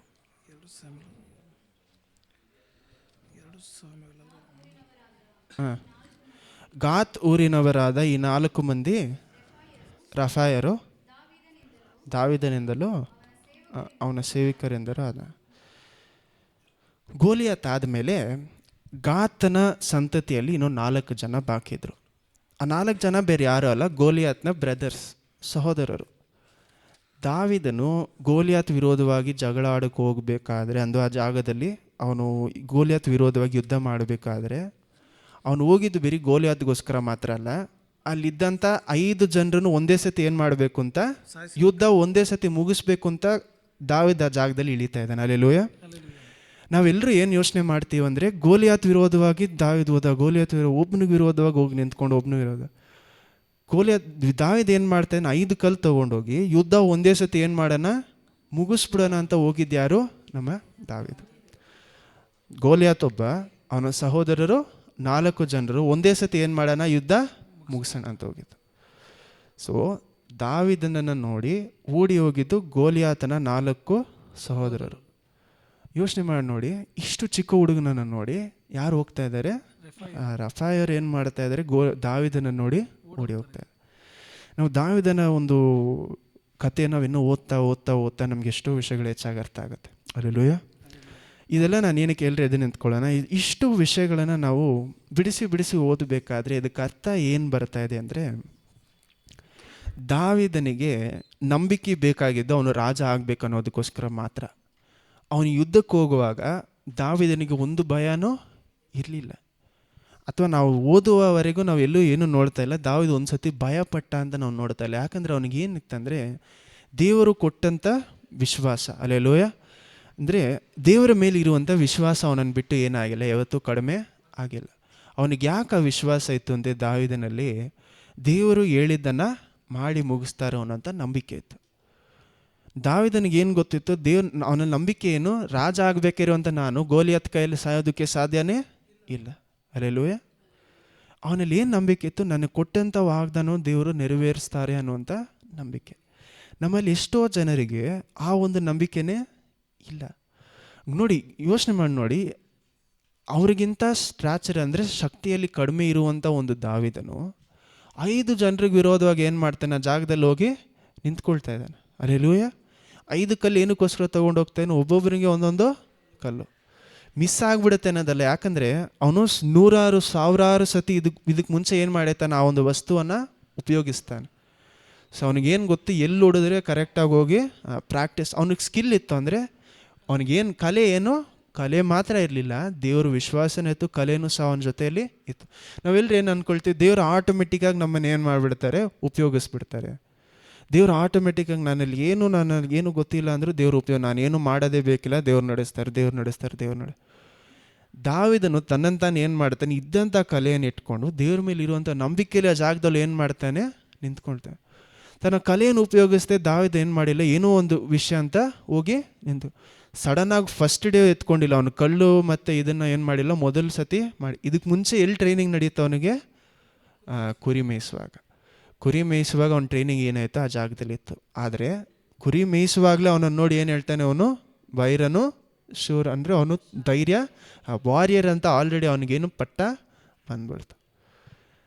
ಸೊ ದಾವೀದನ ಕಥೆಯನ್ನು ನಾವು ಓದಬೇಕಾದ್ರೆ ಅಷ್ಟು ಸುಲಭವಾದ ಒಂದು ಸ್ಟೋರಿನೇ ಅಲ್ಲ ಅರ್ಥ ಮಾಡ್ಕೊಳ್ಳೋದಕ್ಕೆ. ನಾವು ಎಷ್ಟೋ ಸತಿ ಏನು ಮಾಡ್ತೀವಿ ಅಂದರೆ, ಅನೇಕ ವಾಕ್ಯಗಳನ್ನು ಓದಬೇಕಾದ್ರೆ ಕನೆಕ್ಟ್ ಮಾಡಿ ಓದಲ್ಲ. ನಾವು ಮೊದಲು ಓದಿರೋದಕ್ಕೆ ಇನ್ನೂ ಅರ್ಥ ಬೇರೆ ಏನೋ ಇರುತ್ತೆ. ಸೊ ಕಲ್ಚರಲ್ ಕಾಂಟೆಕ್ಸ್ಟ್, ಆ ಒಂದು ವಿಷಯದಲ್ಲಿ ನಾವೇನು ಅರ್ಥ ಮಾಡ್ಕೊಳ್ತಾ ಇದ್ದೀವಿ ಅಂತ. ಸೊ ದಾವೀದನ ಜೀವನ ನಮಗೆ ವಿಶ್ವಾಸವನ್ನು ನಂಬಿಕೆಯನ್ನು ಏನು ಮಾಡುತ್ತೆ, ಕಲಿಸುತ್ತೆ. ಅವನ ಸ್ಟಾರ್ಟಿಂಗೇ ಯಾವ ರೀತಿ ಇದೆ, ದೇವ್ರು ಕೊಟ್ಟಂಥ ವಾಕ್ಯವನ್ನು ನೆರವೇರಿಸದೆ ಬಿಡುವುದಿಲ್ಲ ಅನ್ನುವಂಥ ನಂಬಿಕೆ. ಇದಕ್ಕೆ ವಾಕ್ಯ ಎಲ್ಲಿದೆ ಅಂದರೆ ಕೀರ್ತನೆಗಳು, ಲಾಸ್ಟ್ ವಾಕ್ಯ ಕೀರ್ತನೆಗಳು 12:6. ಕೀರ್ತನೆ 12:6. ಕರ್ತನ ಮಾತುಗಳು ಯಥಾರ್ಥವಾದವುಗಳೇ, ಅವು 7 ಸಾರಿ ಪುಟಕ್ಕೆ ಹಾಕಿ ಚೊಕ್ಕ ಬೆಳ್ಳಿ ಯೋಪದೆಯಲ್ಲಿ ಇವೆ. ಅಲ್ಲೇಲೂಯ, ಆಮೇಲೆ 7 ಸತಿ ಏನು ಮಾಡ್ತಾರೆ, ಪ್ಯೂರಿಫೈ ಮಾಡುವಂಥ ರೀತಿಯಲ್ಲಿ ದೇವರ ವಾಕ್ಯ ಏನಿದೆ ಇದೆ ಅಂತೆ. ಸೊ ಅಷ್ಟು ಪ್ಯೂರ್ ಆಗಿರುವಂಥ ವಾಕ್ಯ ದೇವರು ಹೇಳಿರುವಂಥ ವಿಷಯವನ್ನು ಮಾಡದೆ ಏನು ಮಾಡಲ್ಲ, ಬಿಡುವುದಿಲ್ಲ. ನಾವು ಈ ವಿಶ್ವಾಸವನ್ನು ಏನು ಮಾಡಬೇಕಂದ್ರೆ ಕಲಿಬೇಕು. ಈ ವಿಶ್ವಾಸ ಇಲ್ಲಿಂದ ಕಲಿಬೇಕಂದ್ರೆ ಹೀಬ್ರೂಸ್ 11ನೇ ಅಧ್ಯಾಯದಿಂದ 11, 12 ನಾವು ಯಾವಾಗಲೂ ಹೇಳಿರ್ತೀನಿ. ಹೀಬ್ರೂಸ್ 11 ಮತ್ತು 12 ಕಂಟಿನ್ಯೂಸ್ ಆದ ಒಂದು ವಾಕ್ಯ. 11ರಲ್ಲಿ ಲಾಸ್ಟು, 12ರಲ್ಲಿ ಫಸ್ಟ್ ವರ್ಡ್ ಸೇರಿಸಿ ಓದಬೇಕಾದ್ರೆ ಹೊಸ ಅರ್ಥ ಕೊಡುತ್ತೆ. ಮನೇಲಿ ಹೋಗಿ ಓದಿ ನೋಡೋಣ. ನಮ್ಮ ಕಣ್ಗಳನ್ನು ಮುಚ್ಚಿ ಪ್ರಾರ್ಥಿಸೋಣ. ಯೇಸುವೆ, ನಮಗೆ ಸ್ತೋತ್ರ. ನೀವು ಒಳ್ಳೆಯವರು, ನಮ್ಮ ಕೃಪೆ ಸದಾ ಕಾಲವಿದೆ. ನೀವು ಹೌದಪ್ಪ ಸ್ತೋತ್ರ. ದಿನವೂ ನೋಡಿ ಕೃಪೆನ ಆಶೆಯನ್ನು ಕೊಟ್ಟಿದ್ದೀರಾ. ನಿಮ್ಮ ಸಭೆ ದಿನವಾಗಿದೆ. ಹೌದಪ್ಪ, ನಾವೆಲ್ಲ ವಾಕ್ಯಗಳನ್ನು ಕೇಳಿಸ್ಕೊಳ್ಬೇಕಾದ್ರೆ ಏನಕ್ಕೋಸ್ಕರ ಇದೆಲ್ಲ ನಡೀತು ನಾವು ನೋಡ್ತೇವೆ. ಸೊ ದಾವೀದನ ಕೈಯಲ್ಲಿ ಹೌದಪ್ಪ ನೀವು ಒಂದು ಸಂಪೂರ್ಣವಾಗಿ ಆ ಒಂದು ಸಂತತಿಯನ್ನೇ ನೀವು ಅಳಿಸ್ತಾ ಇದ್ದೀರಾ. ಅದಕ್ಕಾಗಿ ಸ್ತೋತ್ರ. ದಾವೀದನ ಜೀವನವನ್ನು ನೋಡಬೇಕಾದ್ರೆ ಹೌದಪ್ಪ ಅವನಲ್ಲಿ ಇದ್ದಂಥ ನಂಬಿಕೆ, ವಿಶ್ವಾಸ. ದಾವೀದನಿಗೆ ಗೋಲಿಯಾತ್ ನೋಡಿ ಭಯ ಇರಲಿಲ್ಲ. ಅವನಿಗೆ ಆ ಜಾಗದಲ್ಲಿ ನಂಬಿಕೆ ಇಲ್ಲ, ವಿಶ್ವಾಸ ಇತ್ತು. ನನ್ನನ್ನು ಹೇಳಿದ ದೇವರು ನನ್ನನ್ನು ಕಾಪಾಡಿ ನಡೆಸ್ತಾರೆ ಅನ್ನೋಂಥ ವಿಶ್ವಾಸ. ನೀವು ಕೊಟ್ಟಂಥ ವಾಕ್ಯವನ್ನು ನಾವು ನಂಬಿ ನಡೆಯುವಾಗ ನೀವು ನಮ್ಮ ಜೊತೆ ನಡೆಸ್ತೀರಾ. ಹೌದಪ್ಪ, ಬರುವಂಥ ವಾರದಲ್ಲಿ ಅವ್ರಿಗೆ ಏನೆಲ್ಲ ಪ್ರಾರ್ಥನೆ ಇದೆಯೋ ಎಲ್ಲ ವಿಷಯಗಳು ನೀವು ನೋಡಿರುವಂಥ ದೇವರು ಸರಿಯಾದ ಸಮಯದಲ್ಲೇ ಕೊಟ್ಟಂಥ ಅದಕ್ಕೆ ತಕ್ಕಂಥ ಒಂದು ಆನ್ಸರ್ನ ನೀವು ಕೊಟ್ಟಿದ್ದಕ್ಕಾಗಿ ನಿಮಗೆ ಸ್ತೋತ್ರ. ಎಲ್ಲ ವಿಷಯಗಳು ನಿಮ್ಮ ಹತ್ರ ಸಮರ್ಪಿಸ್ತಾ ಇದ್ದೀವಿ. ಪರಲೋಕದಲ್ಲಿರುವಂಥ ತಂದೆ, ನೀವು ನಮ್ಮ ಎಲ್ಲರ ಜೊತೆ ಇದು ನಡೆಸ್ಕೊಡಿ ತಂದೆ. ಆ ದೇವರ ಪ್ರೀತಿಯು, ಯೇಸು ಕ್ರಿಸ್ತನ ಕೃಪೆಯು, ಹೌದಪ್ಪ ಪವಿತ್ರ ಆತ್ಮನ ಅನ್ಯೋನ್ಯತೆ ಐಕ್ಯತೆ ನಮ್ಮ ಎಲ್ಲರ ಜೊತೆಯೂ ಸದಾ ಕಾಲಕ್ಕೂ ನೀವು ನಮ್ಮ ಜೊತೆ ಇದು ನಡೆಸ್ಕೊಟ್ಟು ನಮ್ಮ ಇದುವರೆಗೂ ನಡೆಸ್ತಾ ದೇವರು ಸದಾ ಕಾಲಕ್ಕೆ ನಡೆಸ್ತಿರೋಂಥ ನಂಬಿಕೆಯಿಂದ ಹೌದಪ್ಪ ಎಲ್ಲವನ್ನೂ ಯೇಸು ಕ್ರಿಸ್ತನ ನಾಮದಲ್ಲಿ ಬೇಡಿ ಹೊಂದಿದ್ದೇವೆ ತಂದೆ. ಆಮೇನ್.